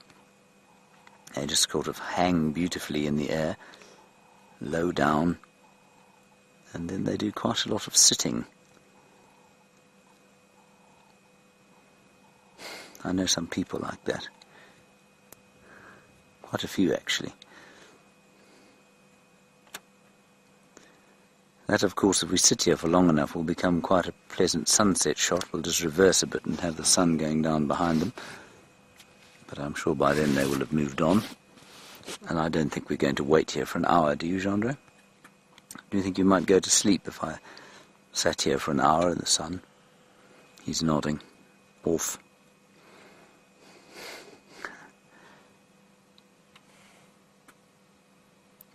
Gorgeous red face there.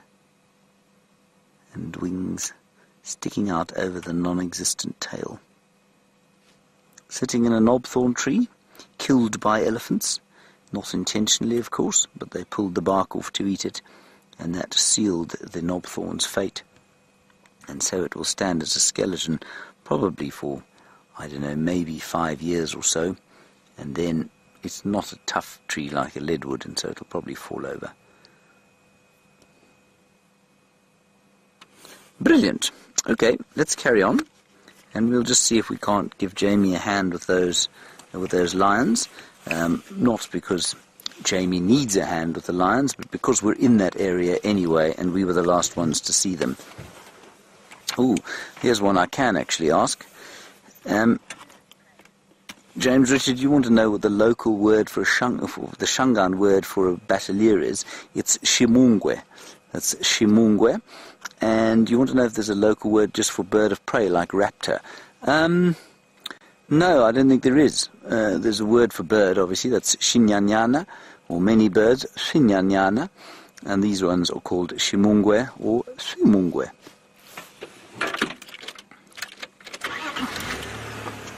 So if I wanted to say 2 bateliers, I would say swimungwe swimbiri. Hello, Sabrina, age 12. You want to know if these batelier eagles would eat vultures? No, they wouldn't. I haven't really told you how big they are. The batelier is about this big.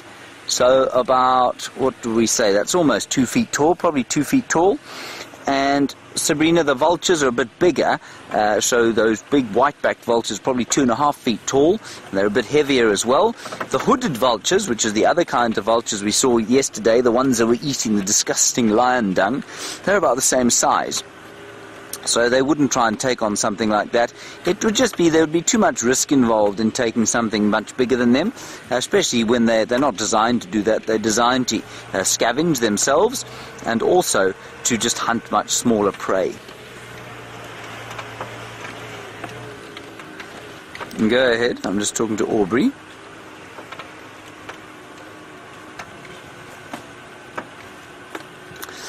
Orbs of you with her, it's just down from her in the eastern side, or the southeastern side of where she is sitting, in a big thicket there with Tingana. Alright, let's go and get an oh, just before we do that, there we go. There's a nyala, and while I try and just help Aubrey find the kill, let's go back to Jamie and get a quick update from her. Go again, Orbs. No update from my side. I suspect that those lionesses are they've moved their cubs a little bit away, and they're lying up with very, very full bellies somewhere in the shade. And I think we're probably going to move on if we don't have any luck around Guaripan, which is where I'm heading to next. We're probably going to move on and start heading towards Cheetah Plains. 1, because there's a surprise there, and 2, because I would actually really like to go to Cheetah Plains. I feel like I haven't been there in ages, and it's probably about 10 or so days since I was last there. Now, I'm going to go back and pay a visit to Cheetah Plains, see if maybe the grass is a bit greener there after all the rain that we had, because it's not just my imagination, particularly in this area that's full of baboon's tail, but it is going so green. And it's such a pleasure. Just look at this is just one spot. Just look at how much green growth there is. The baboon's tail have been the first plants to react. And apparently James is pointing them out a lot on the sunrise safari, but it's not just them.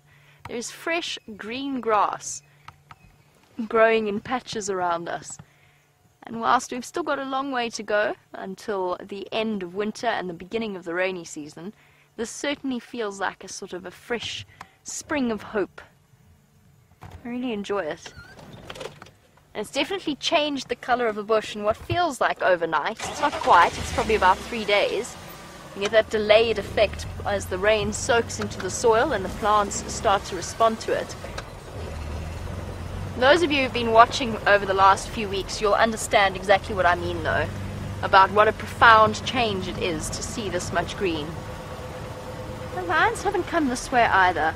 I'm relatively convinced in my own mind that they're in that drainage system.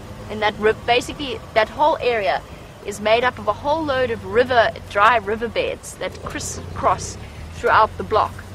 And it's the perfect spot to go and hide if you've got little cubs and you want some shade, you've got full bellies. They don't really have to rush anywhere, there's still puddles of water. I suspect that's where they're all hiding.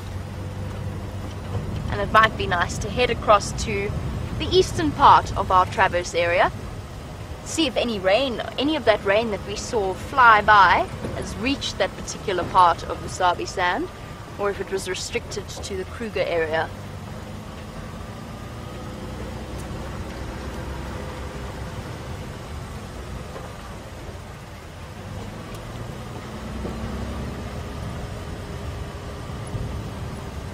The area that we're heading to now, or about to get to now, just checking very carefully in here, is one of the lion's favorite spots, the Nkuhumas in particular. When I very first started working here, oof, bumpy, they had a buffalo kill in this exact spot. Let's go see if there's water here. Might sort of stir them into moving in this direction. But if they did, then they certainly didn't use the roads.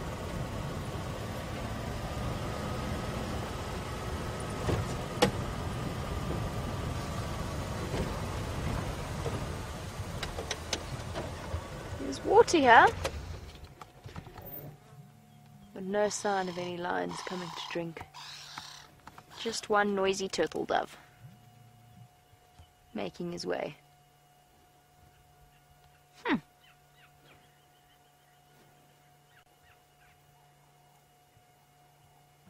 The perfect spot for a turtle dove to come and drink.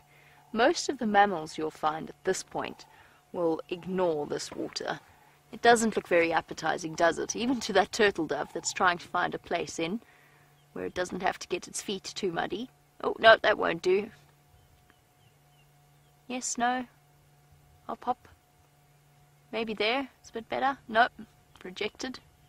Oh, maybe actually you've changed my mind. There we go. It's actually a really awesome view of this bird. Oh, it was a really awesome view of that bird. It's gone now. What I was going to say is there are very few mammals that would be... they'd be happy to drink from that water if that was all that there was. But it's muddy, it's green, it's brackish. It's not really what they're looking for a nice refreshing drink.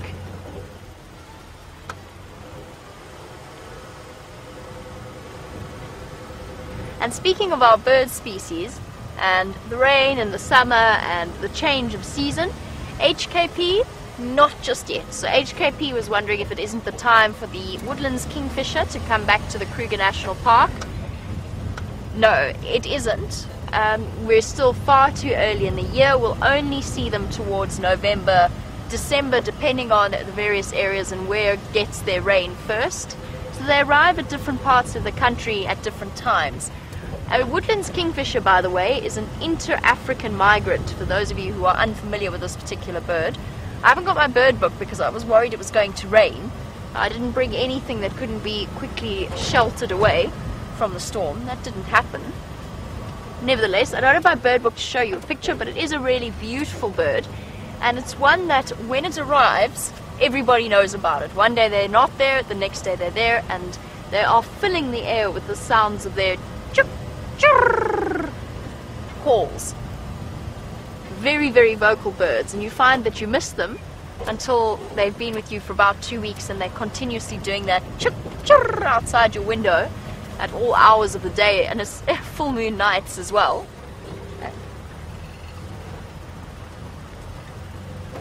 Not yet, but that is something that you have to look forward to over the coming months, HKP.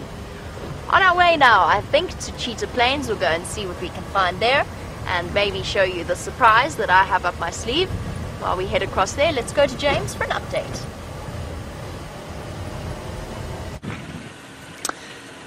Well, we've come into the area where the lions were. I know Jamie has been here, and now she's off to find you a surprise at Cheetah Plains, which sounds very exciting indeed. I think we're going to do a little bit of a search around here as well, just in case one of them doesn't pop out onto the road on his way to Buffelshoek, perhaps for a drink, or one of the lionesses decides she's rather tired of spending time with her cubs and needs a bit of alone time. We might find one of them popping out at the dam or walking up onto the road. The number of times, and I know that you've heard Brent say this, the number of times we find tracks on top of our own vehicle tracks sort of crossing behind us is well, it's too many to be funny, actually. So we'll go around there now and just have a look-see. I suspect quite strongly that they've gone off towards Hyena Road, which is, well, it's kind of between where the kill is and the dam, and getting a car in there is almost impossible, and especially trying to maintain any form of signal with a car in there is nigh on impossible. I haven't found a lion, Genre, but I have found you a duiker, but that's only because you're a special friend to me.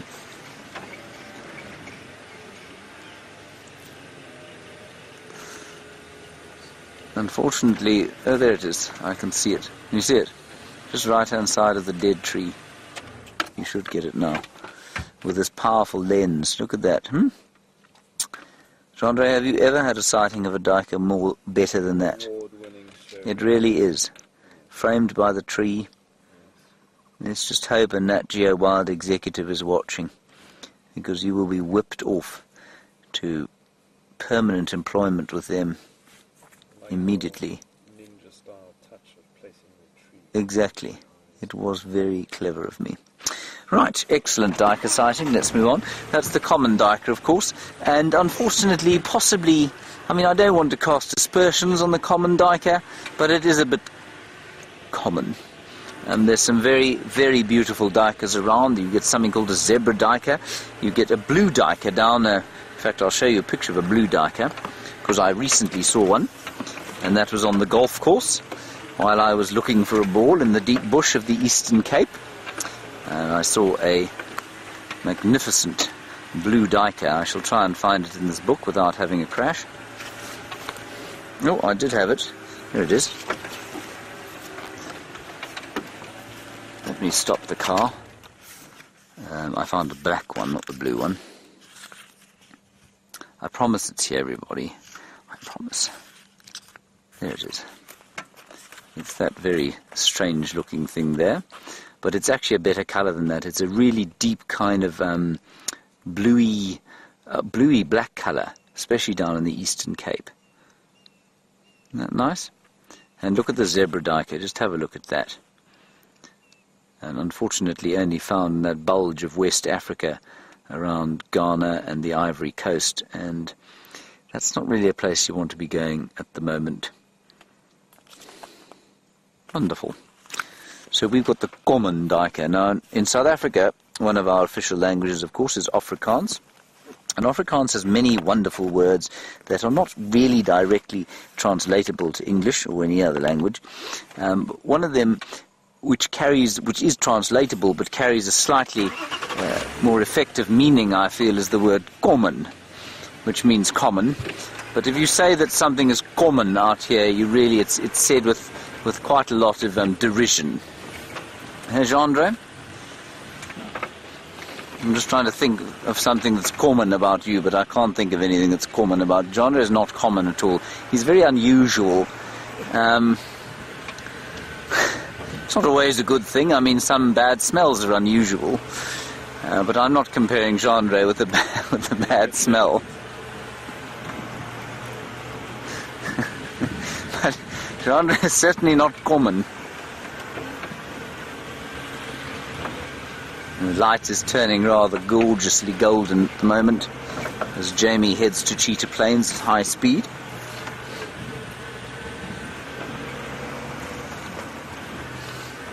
Now, the very complex set of drainage lines that lead from Buffelshoek Dam kind of starts here and then it cuts across, and so into this area here it's almost impossible to get vehicles into. So we're hoping they're not in there. Now, Tricia, you're wondering when these lions are going to kill again. And I would say they will try and kill again actively in about 4 days' time, maybe 3 days. That said, if they are walking around at night, doing some territorial marking, and an opportunity happens to present itself, then absolutely they will go for it. Now, what interests me, and I'm just going to ask Kirsty to confirm this, were there any vultures at the buffalo carcass? Because I don't see any in the trees here.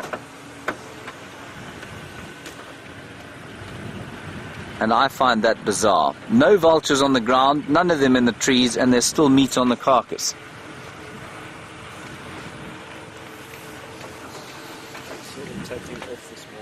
Yeah. Maybe they gave up. Yeah, there was, as Jean-Andre says, there was a dead elephant on, or there is a dead elephant on Buffels Hook, and it's quite possible that they decided that was better value. It depresses me, that, I tell you, because I think it's because there simply aren't the numbers of vultures that there could be. There's no ways that a buffalo carcass that left alone without the lions would, I don't know, 15 years ago when I started doing this sort of a job, that vultures wouldn't have been on there.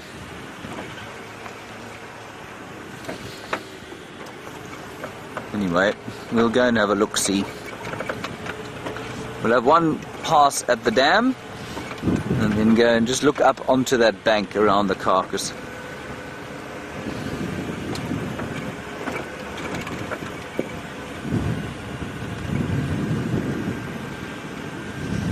So we really do need to keep a sharp eye out here.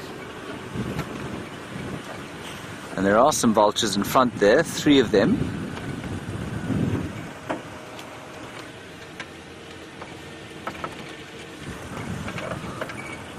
I think Jamie did probably drive this area flat. What have you got? Yes, 3 vultures there, more of them at the dam, it looks like.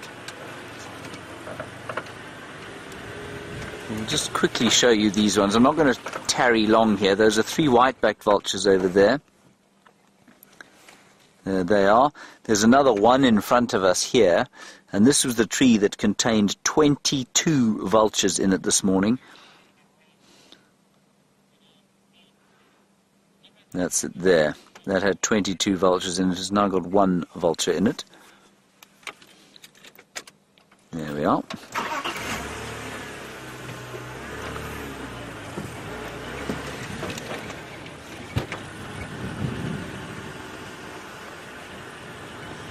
So we'll just have a quick look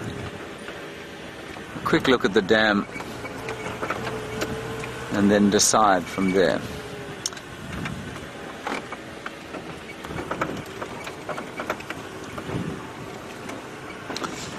Oh, Dave in California, you're wondering about how long it will take to fill these dams if we have a normal rainy season.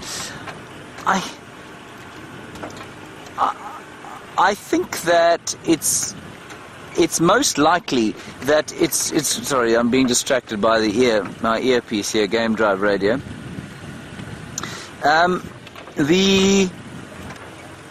What was I going to say here? I'm being completely distracted. Right, it's the amount of water that falls out the sky rather than the sort of time. So I think that you'll find that a full season's rain, of good rain, so about 600 millimeters, or 60 centimeters, is 24 inches of rain. I think that will put a pretty good amount of water into Buffelshoek Dam. A really good rainy season of about 1,000 millimeters, which would be exceptional, that's almost double, that would really fill all the dams and maintain them for more than one season.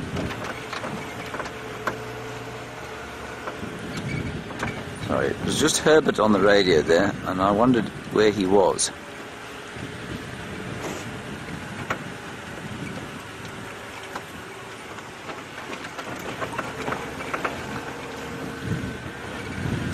Alrighty.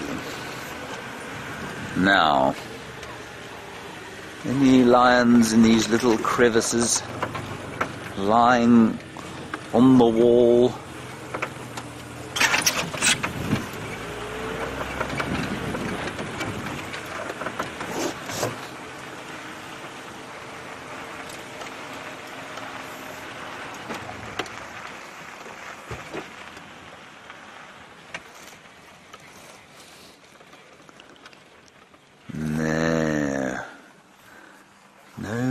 lions here.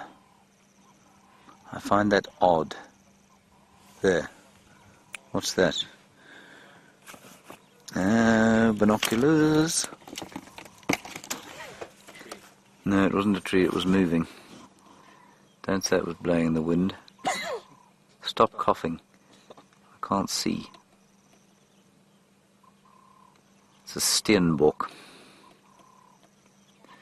Oh, very exciting. You won't be able to see it from here, everybody, with this lens, I'm afraid.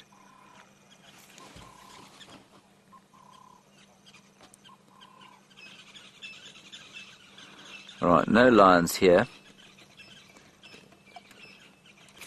So, what we'll do, I think, is we'll go down sort of via Hyena Road. I'm not sure how Wendy's signal will be there. Kirsten, do you remember how it was last time? Not good, Chandra. Well, let's try it. Let's try it anyway. We can always go to Jamie if we have to. And I'd quite like to go back to the carcass, because I wonder if they won't come out of the bushes. I wonder if they aren't somewhere in that very difficult area, because there are no vultures on the ground. Because it would be nice to see those little lion cubbies again. What did we call them? Oh yes, we called them Jerry, Kirsty and Louise. That's right. It'd be nice to see Jerry, Kirsty and Louise again. Okay, let's head across to Jamie, see where she is in her travails to... not her travails, her travels to Cheetah Plains.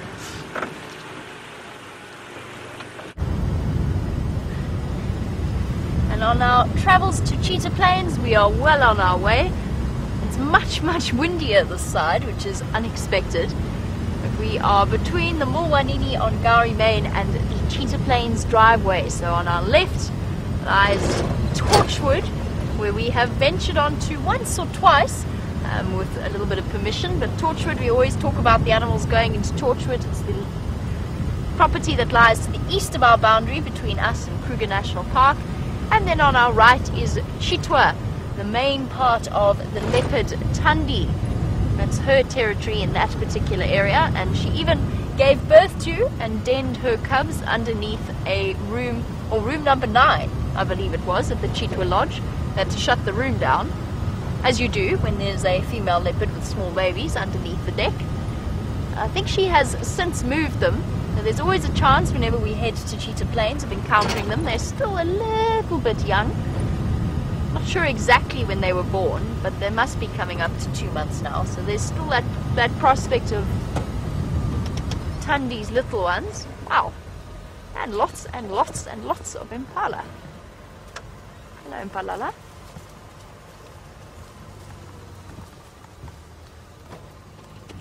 Looking beautiful in the afternoon sun.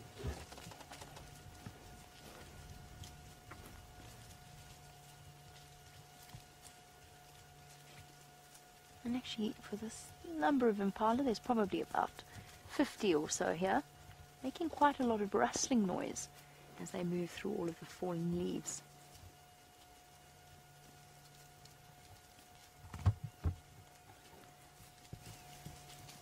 I think that Wiem's point, since he got back from leave, is absolutely correct. They do seem to be forming larger herds now.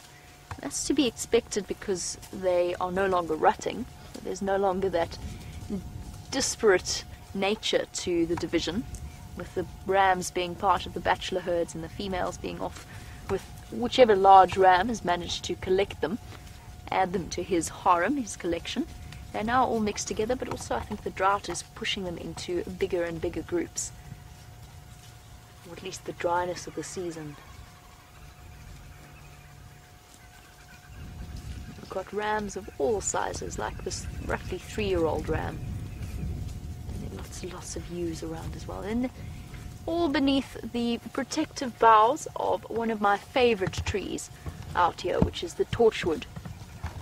You'll hear us refer to it as torchwood, balanites. It's also called the green thorn, the wythorn, and lots of different names. It's one of James's favorite trees to climb.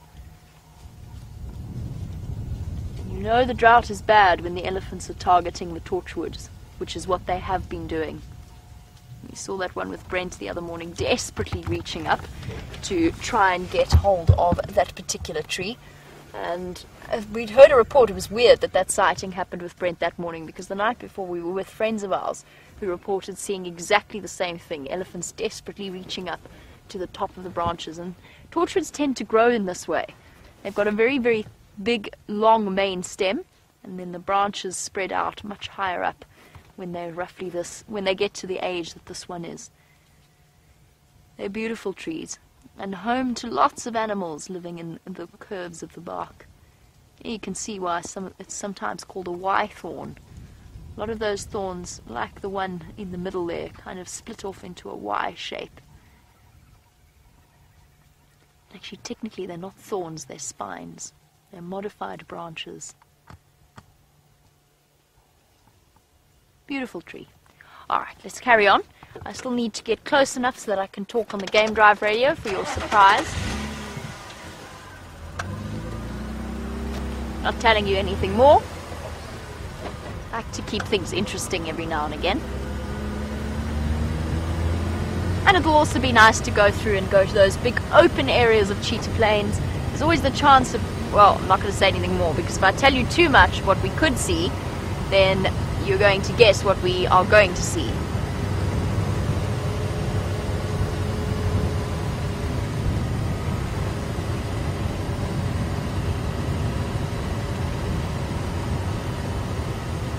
One of the things we always talk about, and will happen one day on our live safari, because statistically it has to happen, is the answer to Andrew's question, which is, has anyone seen the cheetah taking down an ostrich? Now, I've seen it. I've been fortunate enough to see it before when I worked in the Kalahari. I have not seen it here yet. We have seen one. I was with Dave on Cheetah Plains, one attempted cheetah hunt. It was aborted relatively quickly when the wildebeest caught on that they were being hunted or stalked by the cheetah, and they dashed off as quickly as possible, and the cheetah half-heartedly ran after them and then gave up relatively quickly. But Andrew, it will happen. One day it will happen. Live on our safaris. It has to, statistically. And cheetah are specialized ostrich catchers. And they're generally the only one of the big cats that are fast enough to keep pace with the ostrich. They just have to get close enough so that they still have that element of surprise before they manage to, because the ostrich is renowned for its stamina. The cheetah is absolutely not. I'm trying to show you these woodhoopers, but they keep disappearing. I think they've all disappeared now. Oh, hold on. They're playing very tricky. Viam's managed to spot one. Well done, Viam. One of my favorite birds to stop and look at because they're so thoroughly entertaining. But they're being very inconspicuous right now. Just a glimpse of the red bull every now and again. And I know that for those of you who are building up your bird list, it's one that we have seen relatively regularly. We're starting to struggle for some of you to find you or to get new birds on camera. But for newer viewers, we always encourage people to start up a bird list.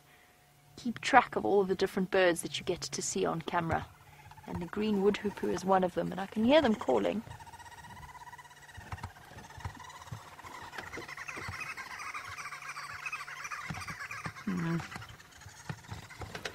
Playing hard to get. Let's carry on though. As I said, I need to get closer to the sighting so that I can call myself in and find out if we can get to join it.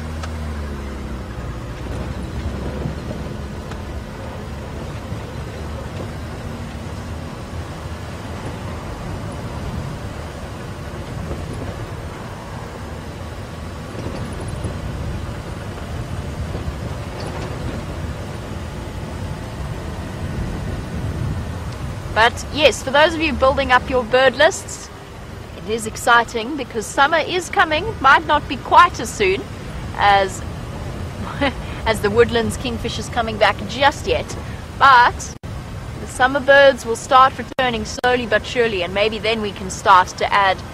Some of our viewers have lists that number over 200 birds, others are sitting at 150. You start start to get to those numbers and it becomes more and more tricky for us to add to them.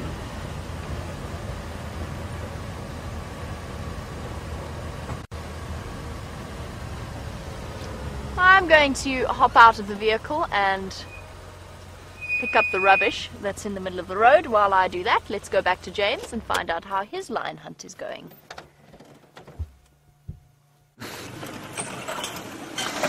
Hello everybody again. We just came to the area, the other side of the drainage here, and I'm afraid there's no sign except for a very substantial pile of lion dung, which Jean-Andre very kindly pointed out to me. He said, stop, stop, stop, stop, stop. I thought he'd spotted the lions. So I said, what? And he said, there's a very large lion scat. And of course you don't want to drive over a lion scat, because then every time the wheel turns, you get this disgusting whiff. Anyway, we're going to head back up onto Hyena Road. That's literally just over there, that big tree. But what I want to... that's no good for a silhouette, is it yet? I'm trying to get a beautiful silhouette of the vultures on that tree there. But this is where the mail was this morning. The mail came through here this morning. And this is where Vernon left him. But obviously they have moved on. Anyway, we'll try and quietly make our way out of here. But it's not going to be easy given the amount of foliage that the elephants have left strewn about the place. That would be the path. But Jean-Ray, do you think we'll... I don't think we'll move that thing. Not really sure how we're going to do this actually. We might have to come back the way we came. In which case you'll almost certainly lose signal. We'll just try one foray up here, otherwise we'll have to come back the way we came. We obviously don't want to do any damage. And most of the trees, just to keep you posted, if you are a new viewer, most of the trees that we drive over will pop up behind us. And those that don't are normally kind of encroacher species like Acacia exuvialis or the flaky thorn or the strychnos bushes. They do unfortunately pop up.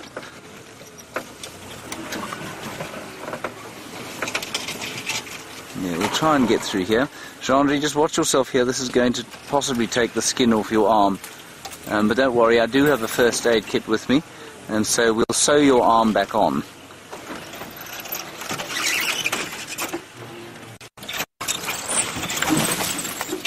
That would be quite a nice addition to Safari Live, don't you think? Surgery Live.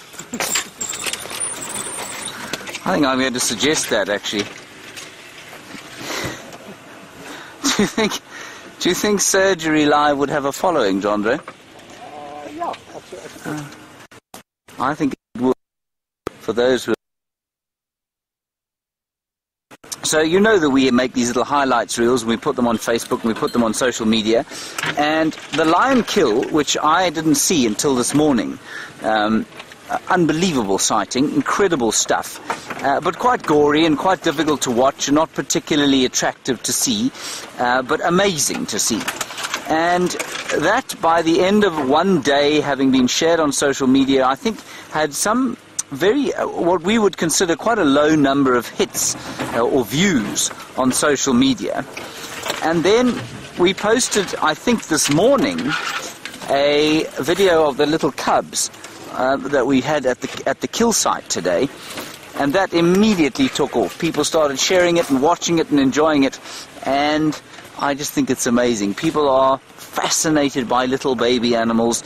We are, I don't know, we're just completely drawn to them, far more so than we are to death and destruction, which I know, given the state of the world today, it wouldn't seem necessarily true. But I think it's quite nice that, actually, that we're not necessarily drawn to the death and destruction of that kill, but much rather to the new life that was represented by those little cubs. Is that any good to you, Jean-Ray, or was it a hopeless silhouette? It's a little bit sharp still. A little bit sharp still. I'll just give you a quick look at that white-backed vulture as it watches the sunset from its perfect little perch. I will take a rank average photograph of it. That Andre will then critique for me.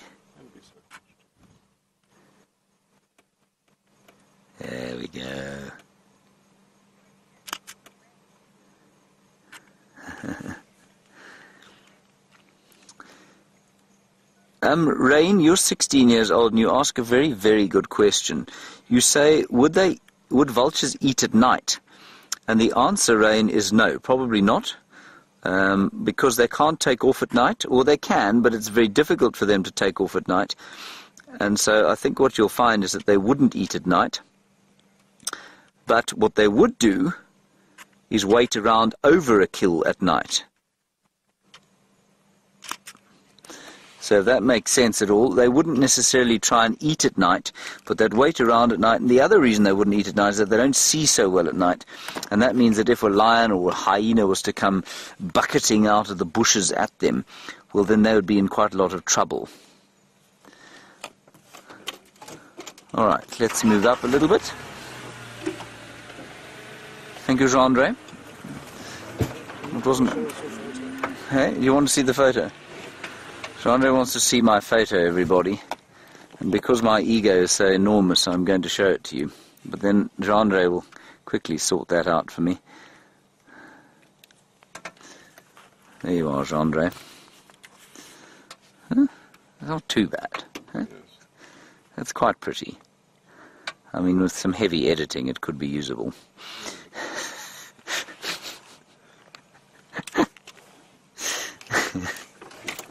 All right, on we go.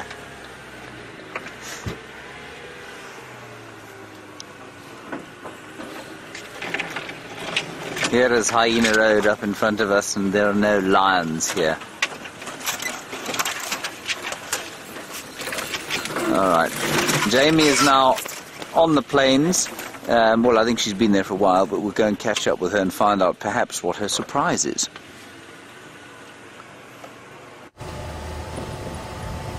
And luckily for us, there doesn't seem to be too much of a queue to see this particular surprise, and so we can head off straight to that direction. In the unfortunate case, I managed to pick up the litter that was on the road. It appears to be a split rubbish bag. Must have fallen off the back of the retrieval truck. It's very smelly. It's in my footwall right now, and it's very smelly. As long as we keep going forwards, it's absolutely fine, but as soon as I stop, the scent of fresh rubbish starts to sort of waft. I probably should have dumped the lodge and came through in this direction. We're in a hurry. Going to that surprise in a moment.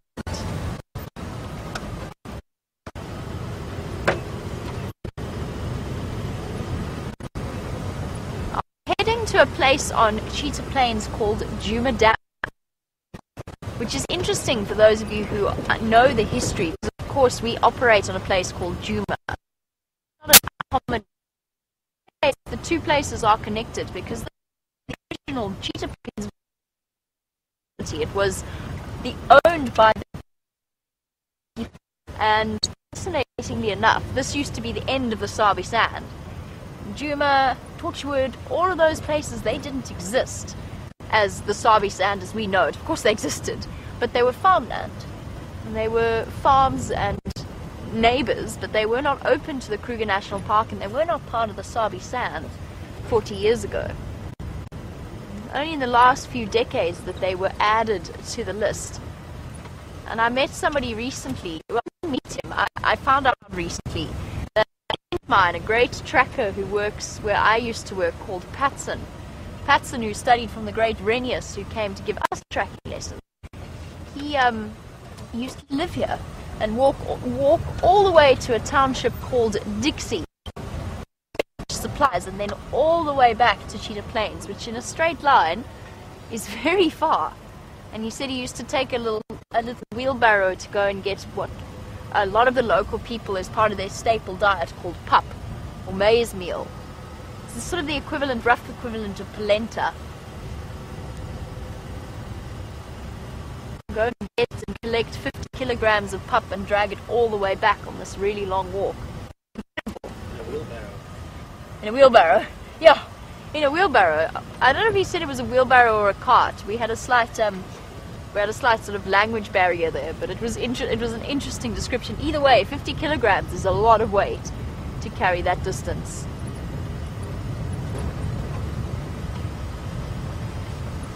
Oh, looky here. Oh, Sean. I'm going to have to tell him to keep it a secret. Hello, everybody. How's it? Hello, hello. How's it, Sid? Are you? Good, thanks. Hi, everyone. Oh, Excellent, all right, yeah. awesome. Thank you very much. Fantastic. Cool. Brilliant. Thank you so much. Enjoy it. Okay. Cheers, guys. Well done. Bye. Enjoy your drive. Shame, the poor guests get really nervous. They get upset about being on camera, which is why, of course, we keep it off them. We don't zoom in or anything like that.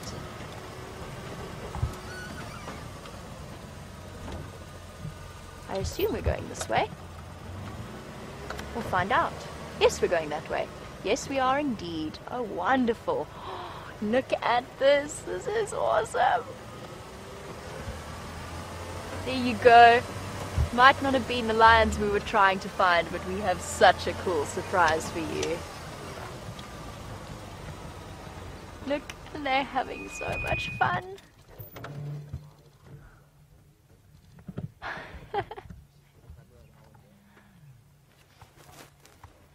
Piles of cubs, look at them. They're all having this amazing time. I can't believe there aren't more people here. The Styx cubs in action. Pouncing.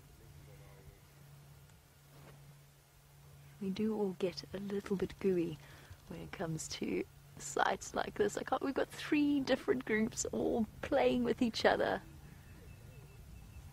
Absolutely awesome. The Styx cubs seem to have 2 different age groups. The older ones, like the ones that you're seeing at the moment, and then the slightly smaller ones. This is only the 2nd time I've ever seen them.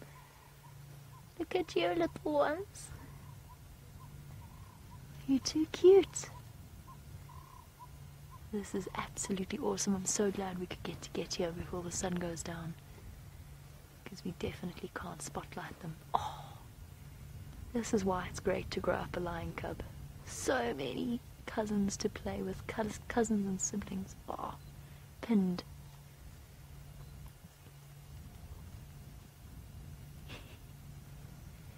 I'm so glad they're spending more time on cheetah plains now.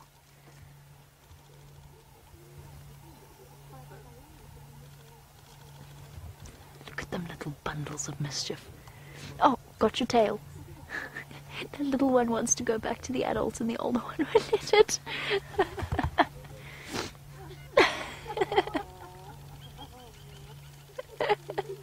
Little boy. Oh, I just want to go back to mommy. Oh, one of them's made a happy escape, but has been distracted by a stick. The other one still can't get up. Maybe distraction. Oh, there's too many things to watch happening right now. There's so many things going on. Little bundle of cubs. Oh.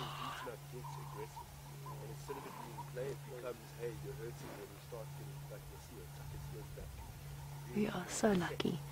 It feels like it's just cubs galore at the moment, and I, for one, am absolutely loving it. Baby cats everywhere. Now we just need some cheetah cubs to complete the collection.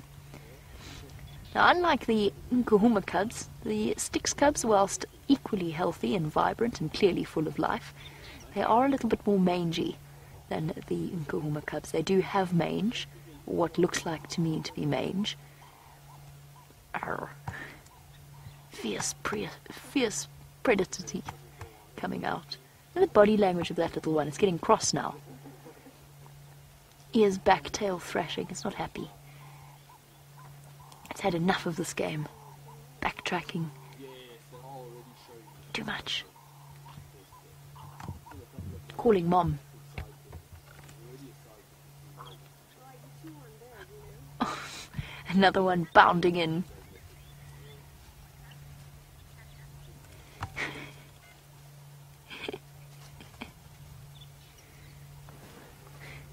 And Tasha, they're not related. Well, actually they are related, I suppose, to the Nkuhuma cubs. They most likely share the fathers.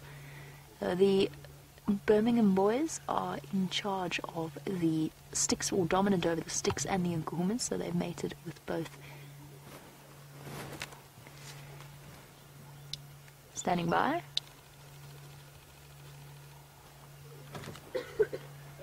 Hey Sean! Oh, that one.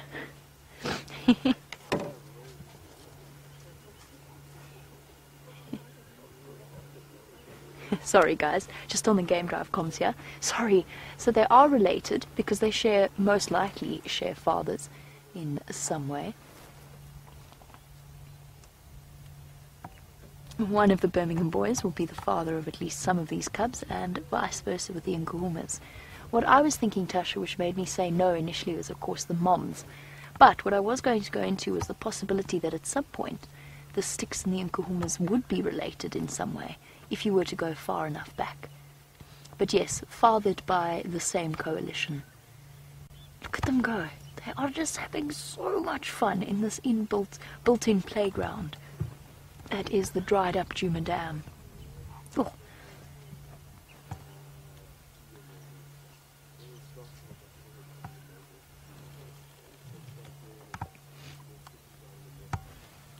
Just bear with me 1 second. I need to get onto the game drive comms, but fortunately we have got some amazing sightings to keep us occupied.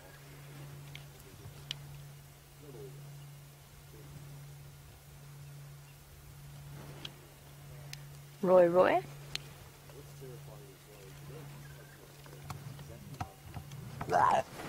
Oh! Somebody's cross, letting out a little bit of a growl.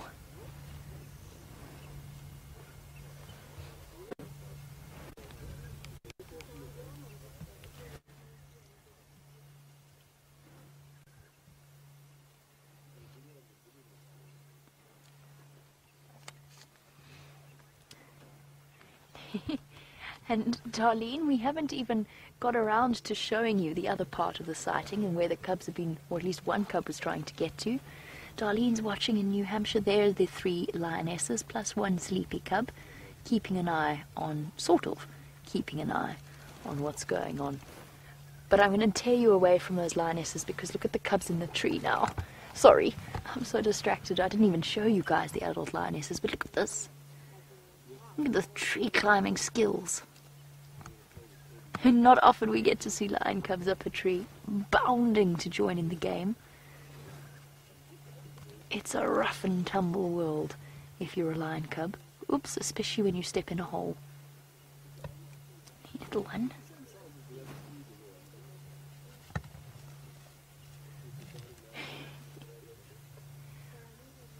Pinned. And every now and again one squeaks when the play gets a little bit too rough. And this is why, and I've spoken about this before, this is why moms hide their cubs for the first 6 weeks, or one of the reasons why they hide them for the first 6 weeks of their life before introducing them to the rest of the pride, because the game gets very rough. And little cubs, they actually aren't always robust enough to handle it. But these guys, they're having a ball. And these games that they're playing right now will be essential for their skills later in life, the skills that we saw in practice just days ago with that buffalo hunt. They're training themselves. Oh, and having fun doing it.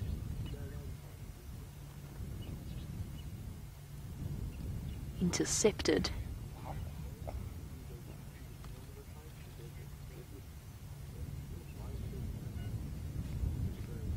This is incredible.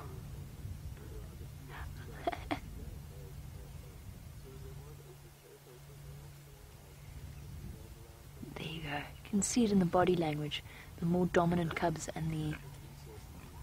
Oh, don't mess with me. I'm a fierce, angry cat. And I'm getting cross. I'm going to come up here and seek refuge on the tree. See how cross that little cub is. Its ears back. It's had enough of the game. Oh, but now it's running away and hunting instinct is triggered. Got you by the foot.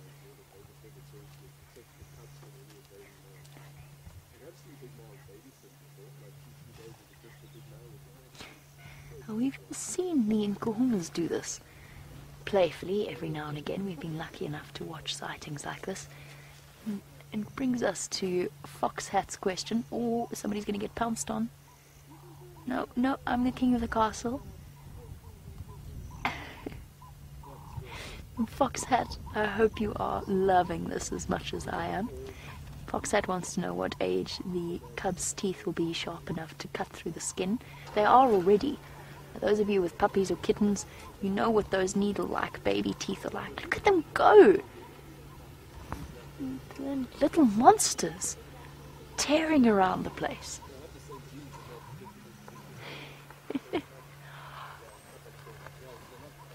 Oh, oh, oh, incoming! Oh, this is just the best game ever. Cornered. So Fox Hat, they are already, but they know to sort of keep it a little bit more relaxed than that. So they might actually draw blood every now and again. But we've seen the Nkuhumas play with each other. We've seen the way that they often batter each other around, and they're actually very good at pulling their punches. You, little one, are going to fall out of that tree if you are not careful. Sean.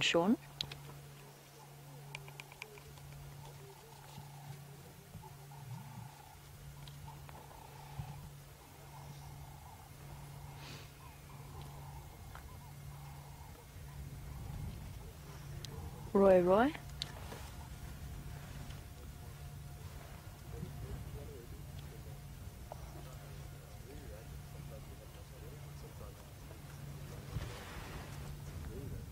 Sorry everybody, I am watching this sighting and I am loving every moment of it. I'm just trying to sort something out on the Game Drive comms as well. Did I jump the lineup?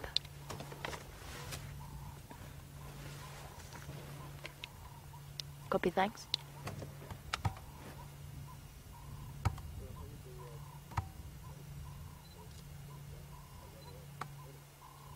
Look at you with your little mangy eye. So the mange that they have, oops, sorry, I've had my foot on the brake the whole time. I've been so ecstatic with this sighting. The mange that these little cubs have is not life-threatening. It is natural, and it came probably from one of their mothers. We did notice that the Styx females had a little bit of mange. And it will probably come and go throughout their lives as these little ones start to grow older. Oh, you're stuck there. There's claws coming out. Getting a bit too much. I don't know where to look. I don't know where we look next. I mean, there's now 2 cubs on the tree. Sorry, 3. Oh no, it's 2 cubs now. There's 2 cubs on the end of the tree. One of them is going to fall over at some point.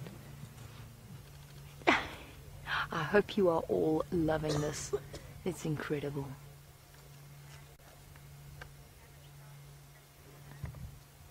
Ooh, graceful descent, sort of. Not quite the same level of coordination that leopard cubs have. What you doing, and can I join you with your stick? See the size difference there? It's very, very clear with the Styx cubs. It'll start to disappear as they get older. It'll be harder to tell them apart. Oh, full of the joys. Scamper.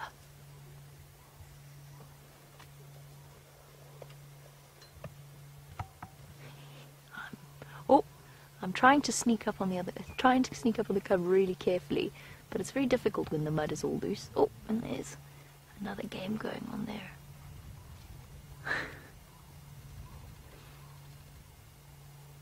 That one with the mangy eye is very easily identifiable. Such characters.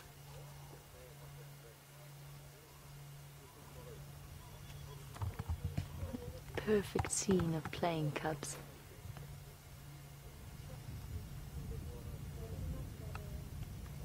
I'm gonna stalk the others. I'm gonna try to, but be flummoxed by the other cub.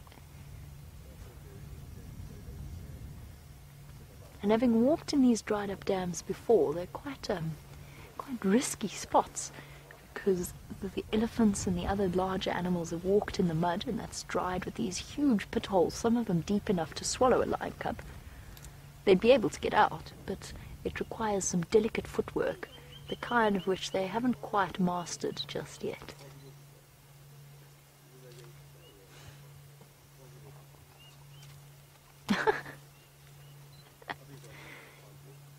There you go, look, there's a little bit of blood on that one's belly. That might just be from skin problems. But it could also be from the trauma of playing with each other.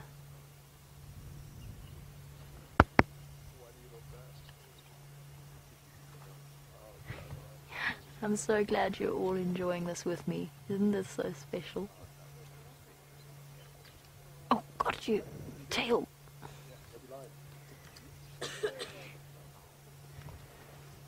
We've arrived at such a perfect time. Here's some... Oh, little one.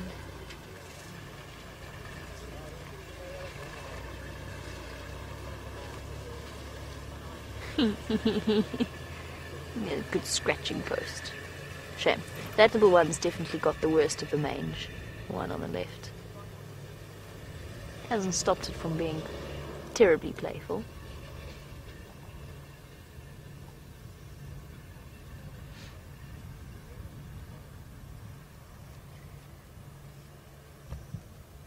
Oh.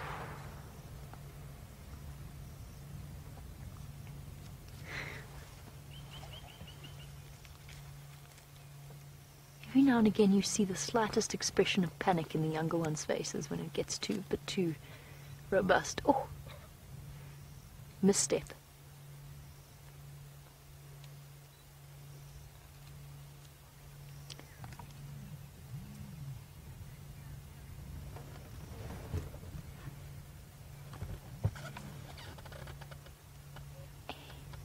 And welcome to Cheryl in Illinois. Now Cheryl's been watching since 2014. Oh, there you go, a little bit of affection. Oh, coupled with the odd bite. And, oh, shame, is your claw stuck? Oh, there we go. We managed to sort it out. Cheryl, no, this isn't the first time we've seen so many cubs playing together. At least while perhaps there's been other occasions before I started working here. But we did get to see the Styx cubs together like this. Although they weren't quite so playful. But we got to see them a week ago. Just before Taylor did her interview. We got to see them here on a kudu kill with the 3 Styx adults and then the little cubs, but they were not nearly as active and as playful as they are right now. This is amazing. This truly is. I think this is, in a way, Cheryl, yes, this is absolutely the most cubs we've seen playing like this, at least. I'm going to stalk, but I'm about to be ambush. And Cheryl, you're right. Cheryl says she still finds it amazing. I find it amazing. Doesn't matter how long you spend in the bush, how many sights you witness, moments like this never get old. Oh.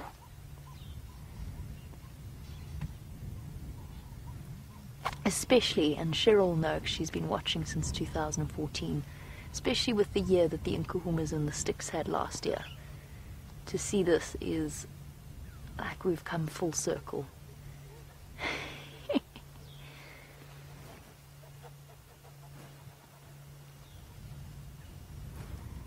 I'm so glad we decided to come to Cheetah Plains. I have to be honest, I wasn't sure if the babies were here, if the cubs were here. I'm thrilled that they are.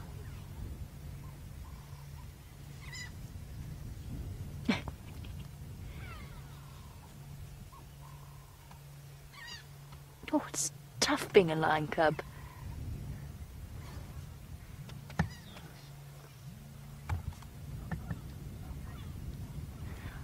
Hi, little one. Look at you. With your scabby ears. Shame. Some of them have got really nasty parts to the skin condition. Oh, getting ready to stalk. And the attack is launched. The tackle is made. Sorry, I was so distracted. Fiona, yes, it is entirely possible for white lions and normal coloured lions to be born to the same litter, especially if you've got two parents that are normal coloured, but both carry the recessive genes. So most of the cubs will be tawny coloured, and maybe one or two will come out white. They don't get treated any differently from what we can tell, or from what I've heard about white lion behavior. And I mean, they're not a special different species, they're just lions. The mothers don't seem to treat them any differently, as far as any research suggests. Oh, that one's still thinking of the castle on his tree.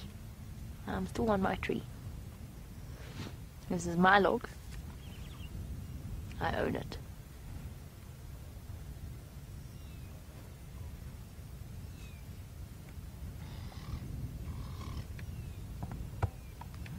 How's this for a scene playing out right in front of us? And thank you to all of you sending through your screenshots. This is so special. And I do have a camera. I'm such an idiot. Brent lent me his camera and I've been sitting here not taking any pictures, and now the light's gone. I'm a twit. I got so distracted. But thank you for those of you who take your screenshots, because they're memories for us, as well as for you for the rest of our lives. We'll always have those screenshots to go back to, which is also truly special. See how instinctive some of this stuff is. They haven't learnt this from their parents or watching their mothers. This is instinct. Just like puppies or kittens. And the perfect chew toy.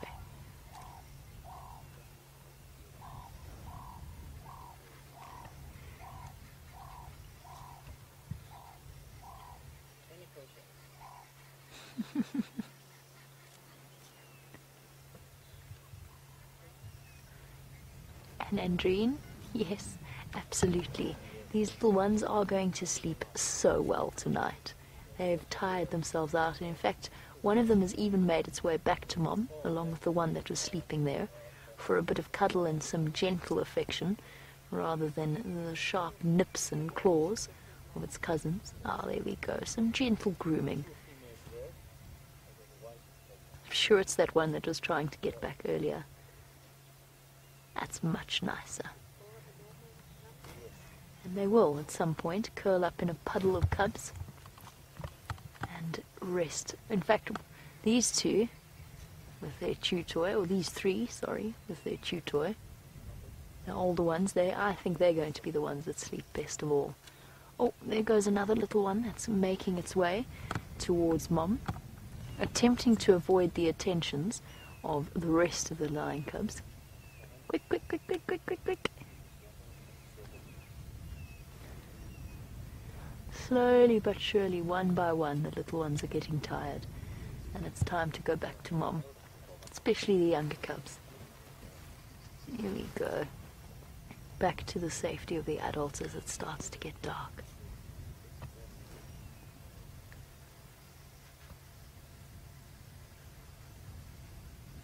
Like tired children at the end of the day.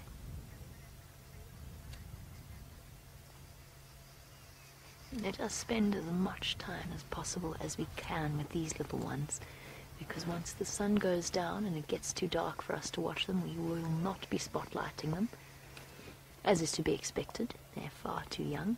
Oh, look how tentative that is.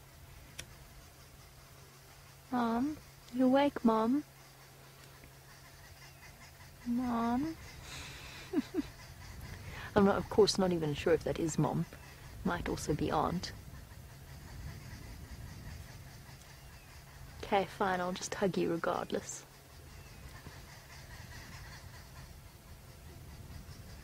Are you sure you're not awake?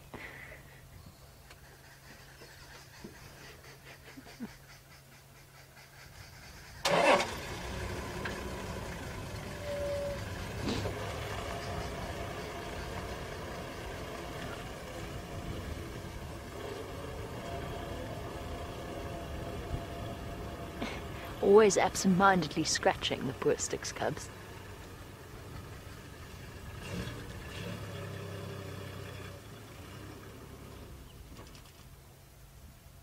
And now it's bath time.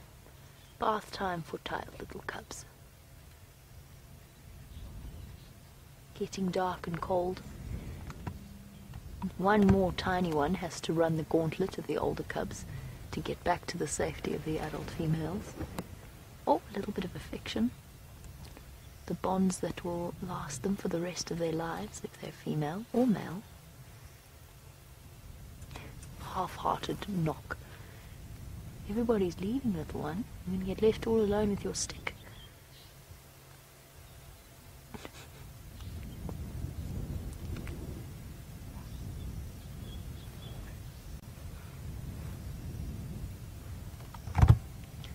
Andrine's spot on. There's going to be some very tired little cubs at the end of the day.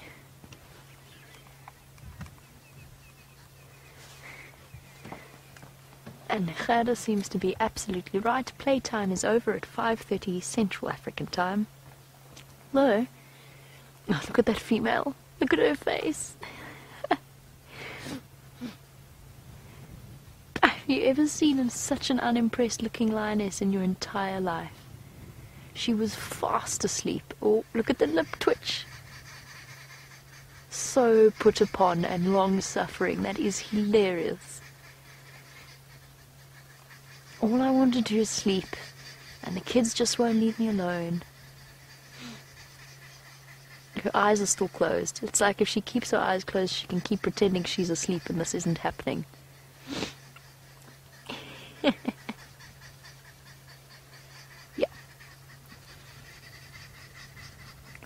Awake now. I'm going to try to go back to sleep. Oh, little cub doing yoga stretches. And yes, absolutely, Gerda, although, that being said, playtime never quite ends when it's supposed to, does it? There's always those that want to carry on a little bit longer, stretch it for a little bit further.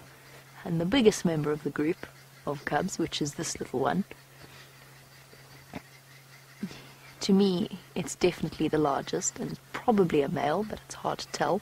I haven't been able to properly confirm.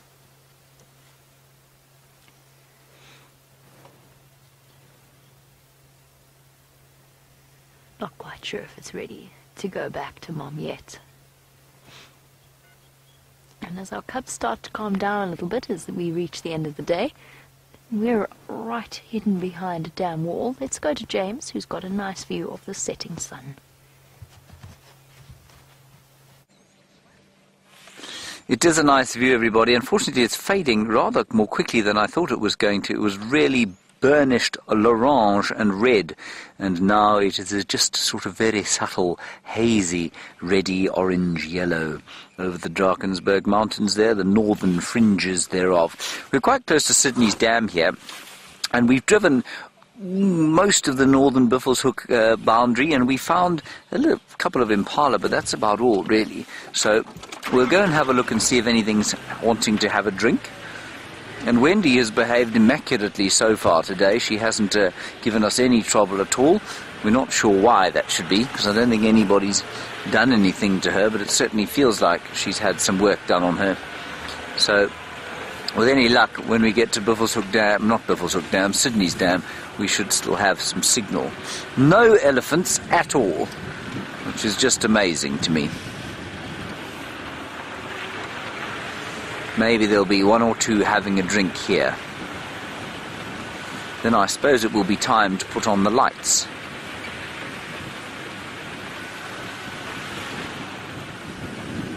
Amazing, because by this time, of course, 16 days ago when I was on leave, it was dark. We had the lights and the spotlights out already. Not so much now, when I can smell some delightful potato bush smell. Might also be some cooking from a house near the gate. There's... oh, well, I mean, there's something at Sydney's Dam there, Gendre. Isn't that impressive? I didn't realise they were there. I'm not sure we would have come down here if I'd known that. Anyway... That's just digging out the dam in preparation for the deluge that is expected this year. Anyway, as you can see, not much is very thirsty. I think a testament rather to the couth of the day. We've had an unbelievable cat day, of course. Some amazing cats this morning. Both leopard cubs, 3 lion cubs, and then a whole 8 more now, plus the 2 leopard cubs. So really rather a cub spectacular day. Right, now before it gets too dark, let's go back to Jamie and those cubs for the last little embers of the day. We'll head south and see if we can find something else.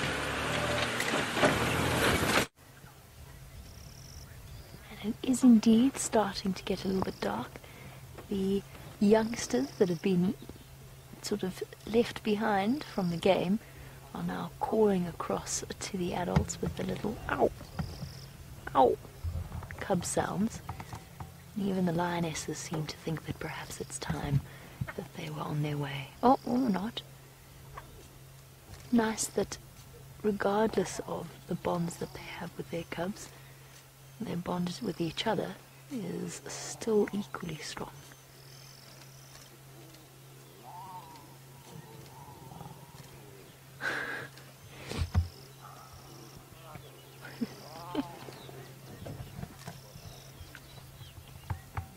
There's nothing like the sound effects from lion cubs.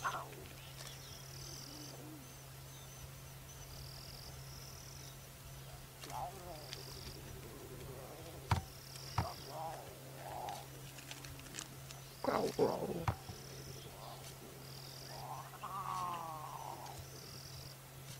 Yes, such a big scary noise.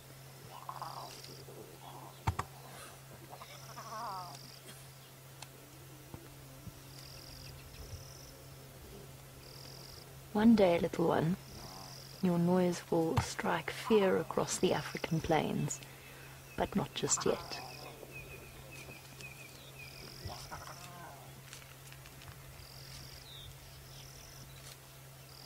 A picture of contentment.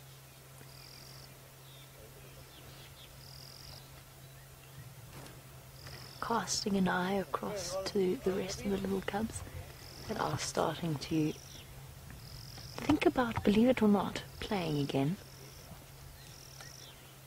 The fear of missing out is fierce with little lion cubs. And they are keen to start the game up again. Trotting over to investigate. What you doing? Can I join you? That was my stick originally.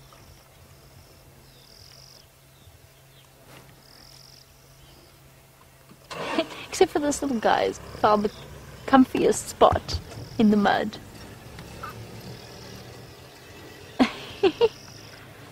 Is that really cozy, little one? Nestled in the mud, in the dried mud of Jumadam.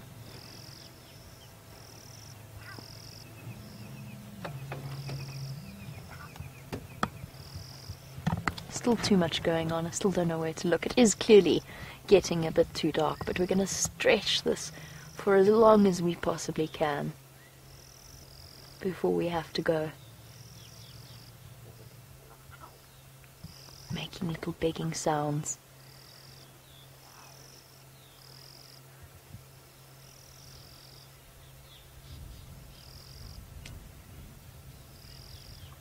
Now the cubs look in places quite distressing with their mange.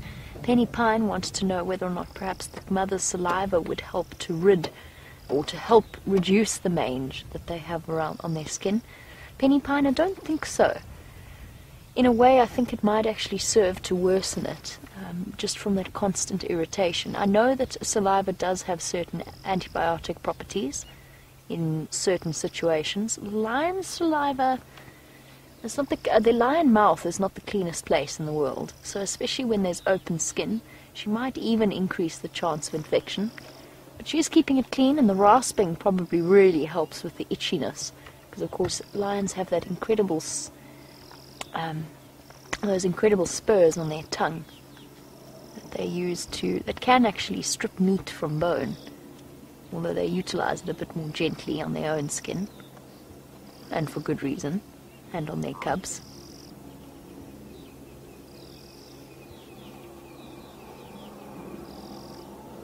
We're so incredibly lucky. These animals feel so comfortable around us that we can sit and watch them going about their daily lives, learning to be great and fierce hunters. Sort of. Oh, bless you. Penny Pine, I might do some more research into mange and see whether there's any chance that the female saliva will help. I don't think so, but I could stand corrected on that, and I'm happy to be corrected. If any of you know anything more about saliva and mange, I don't. And in my own mind, I doubt whether it would help at all. But perhaps there is a reason why it might, and I'd be happy to hear from all of you if you've got more information about that. You're welcome to send that, along with any questions you have, through on #SafariLive on Twitter, or you can email through on questions@wildearth.tv. Bath time. After playtime comes bath time. And we've had several little cubs get so close to us now. Look at this. I mean, they're right next to us. Haven't given us a second look.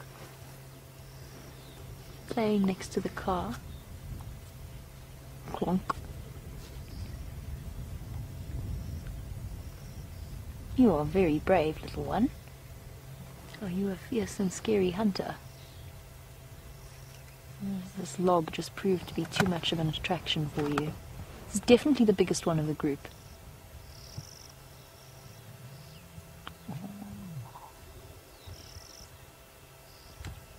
Hello, you.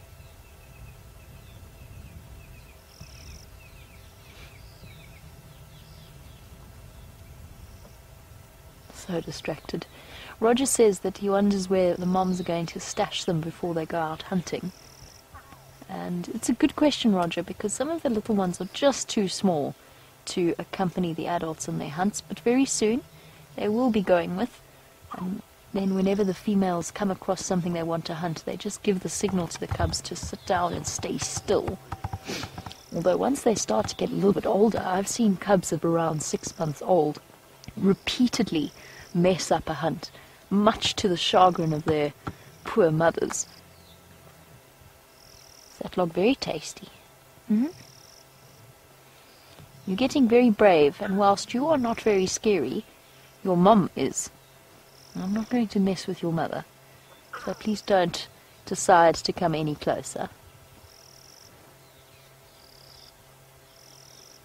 I do feel as though Mom is really keeping a close eye on us, or she was. Just making sure that we're up to no good. Oh, that we are not up to no good. It's all right, girl. Promise you, I don't mean any harm to your little ones. Oh, you're a little attention seeker, you. Oh. Oh, I was about to say time to get up. Clearly not. Perhaps time to suckle then. Last time I saw these Styx cubs, only one of the females seemed to be lactating, and as a result she found herself with a bundle of cubs attached to her belly, which she didn't seem terribly worried about, but I couldn't help feeling sorry for her. It'll probably be the mother of the youngest cubs that's still lactating, but with all lions they will allo-suckle. I think it's getting a little bit dark now. Might be time for us to say goodbye. I do wish, though, that we didn't have to. I also sort of wish we didn't have cubs right next to us now, because I'm not entirely sure how one goes about starting the vehicle without startling them, although they seem very, very relaxed. Hey, little ones, did you have to come here now? Are you adventuring? You're adventuring very far from Mom.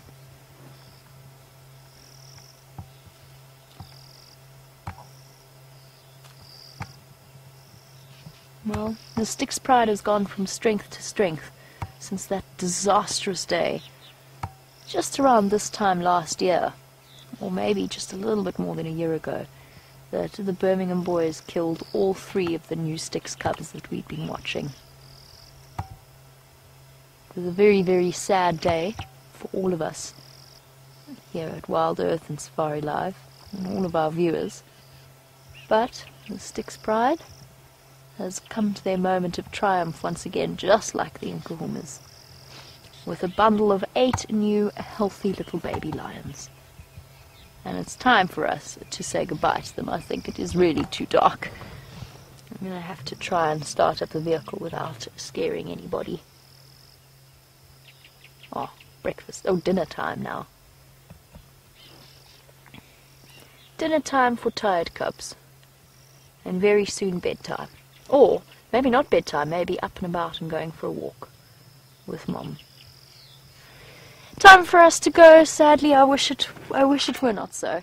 But we're going to leave them, and while we extricate ourselves from Juma Dam, I'm going to send you back over to James. Sorry, I've been looking to Brent for the last 2 weeks. James is back from leave. We're going to send you over to James and find out what his afternoon, or how his afternoon is treating him.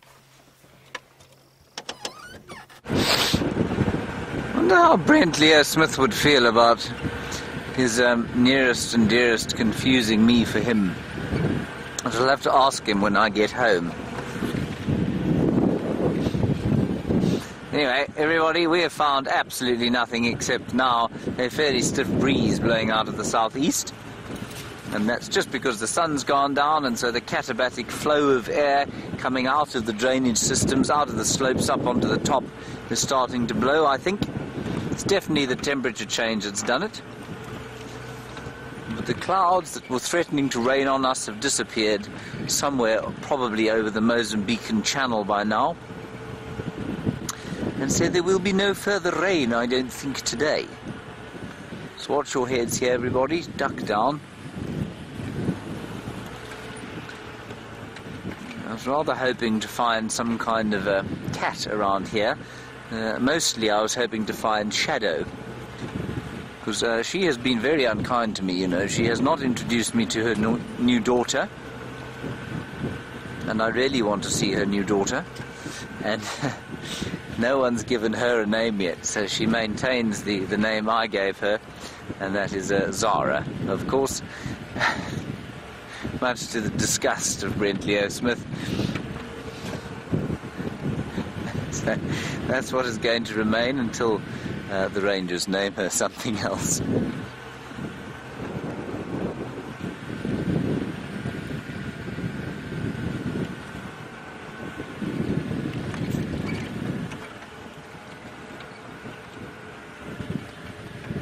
Hello, Russell, a.k.a. Mafuta. I'm not sure why you've given yourself that name. Are you a bit of a pie eater, Russell? Mafuta, everybody, is the Zulu word for fat, so I hopefully you're not being insulting to yourself there, Russell. Russell, you're coming in September, you say, and you say, what will the game viewing be like? Russell, I think you're a South African from what it sounds like. You're in Johannesburg, so you'll be used to our kind of winter vegetation, the colours you get of winter. September is harsh until you're used to it, but you will be used to it, and so I think you're going to find that the game viewing in this area is exceptional in September. It will be dry, there'll be no leaves on the trees, there'll be the odd knobthorn with its flowers, which will smell delicious. Everything will be concentrated around the little bit of water that there is, so I think you're going to have a really good time here in September. By here, do you actually mean Juma, or do you mean the Kruger Park in general? I mean, either way, I think you're going to have some pretty good sightings. Ah, and you're coming to Juma. Oh, you have been here before. I think you're going to have a great time here. I think especially, I'm going to guess that around September time, driving out of the Juma camps, Weirtela or Gallagher, you go and sit at one of those water holes and don't move from there. I think you're going to see action. I think it's going to be really good. And just remember, everybody, as we go towards September, August is when our first few migrants will come back. I know that you were discussing the woodland kingfisher earlier with Jamie. They won't come back yet, but certainly the Wahlberg's eagle and the the yellow-billed kite are the two first ones we must watch out for. And just remember, everybody, as we go towards September, August is when our first few migrants will come back. Not I know that you were discussing the woodland kingfisher earlier with Jamie. They won't come back yet, but certainly the Wahlberg's eagle and the yellow-billed kite are the two first ones we must watch out for. especially our little couples of Wahlbergs that arrive, and they come back to their same nests. I especially love our pair of pale forms. I think I've got all the lights on that I can, Jandre. Oh, no, I don't. Hang on, there we go. Jandre was just signalling me subtly like this. Basically, he meant to say, turn the light on, you idiot. It's dark now. Fair enough. Of course you would. There's an impala down there, which we're not going to look at, because we don't shine on them.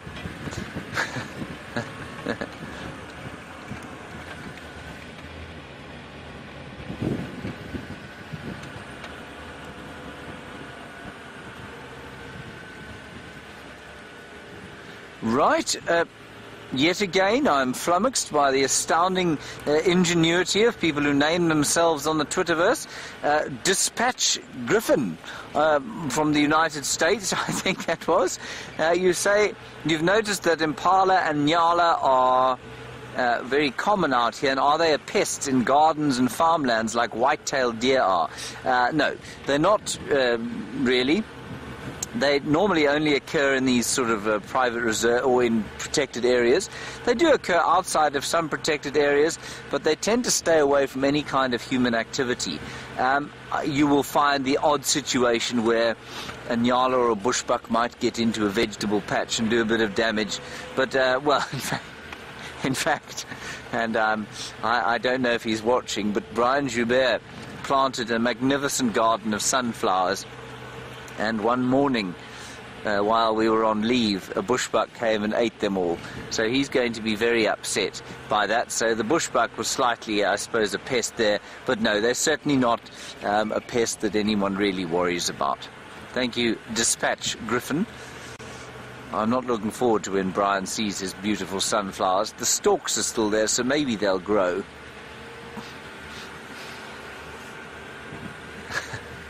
He's going to be so cross. Well, poor old Brian. Brian is back tomorrow, everybody.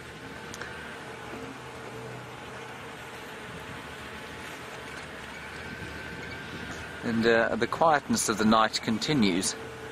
No Shadow, no Zara, no Sundila. Now, word on the street has it that Shadow is being pushed, sort of squished in her territory by Karula, sort of to the north and to the east, and by Salayeshe, interestingly, who's come across from Elephant Plains and Simbambili to the north and west. And I just said to Brent, I wondered if that wasn't because Shadow, hadn't moved a little bit further south into Kwatile's territory. Kwatile, a recently deceased leopard, we think fell prey, not prey so much as a victim to a snake bite. And I wonder if that isn't what's happened. But Brent reckons that she's also being pushed from the south by another leopard. So quite interesting that, and that's why I came down here. I thought if she is being squished, then the chances of us seeing her are that much higher. There are some zebra. That's exactly how we finished drive yesterday. Some zebra that were invisible to everybody except me.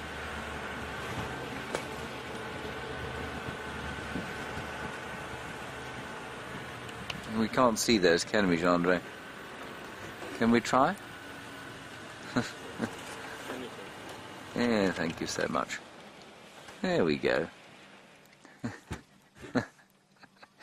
And Brian Joubert is watching, and unfortunately he's found out about his sunflowers as a result of me. Sorry about that, Brian. I wasn't here. I was on leave. So I do hope that they come back. I can tell you that the stalks are still there. They're still green. I think they'll grow back again.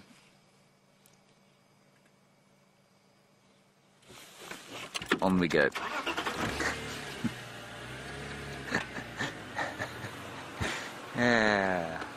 Oh, hang on. We might get a nice picture here. We won't, will we, Andre? Okay, never mind. Not enough light. It was a zebra looking out west over the incredible sunset. That's quite sweet to see, but it would have been invisible to you, I'm afraid. Let's carry on this way. Brian, I have some more sunflower seeds. If you want to plant further, you can have them.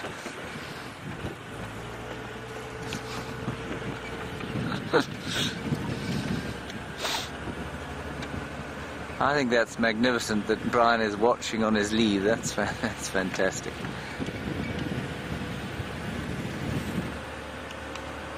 Just going to turn the lights off here because there's some impala. Now, we had a question about whether white-tailed deer are in any way similar, I suppose, to impala and nyala. Well, they are, in that I know that they get stunned by lights. Impala get completely stunned by lights, so we're just going to turn them off as we go past. And there we are, we'll turn them back on again. Right, let's try and find something nocturnal, shall we, Gendre? Something that we can put a light on so you don't complain to me that I'm telling you to film impossible things.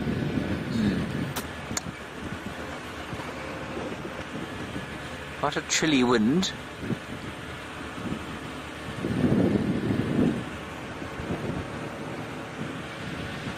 We don't have too much time left. So I'm going to drive just slightly quicker to see if we don't spot something in the few remaining minutes. I haven't driven down here since I came back from leave. Not one elephant seen. Oh no, there were 2 elephants seen on Djuma today. They went north into Buffelshoek, but that's it. There are no tracks of elephants. They are simply not around. And I'd love to know if anybody had any theories about why that is, that are perhaps better than the theory I gave you this morning. Alright, that's going to be it from us, everyone. Gendre and I are now going to have our supper, aren't we, Gendre? Yes. Gendre's looking very hungry at the moment. We'll hand you back across to Jamie for the last few minutes. Thank you very much for joining us on what has been an amazing afternoon, and we'll see you tomorrow as the dawn breaks at 06:30. Bye-bye.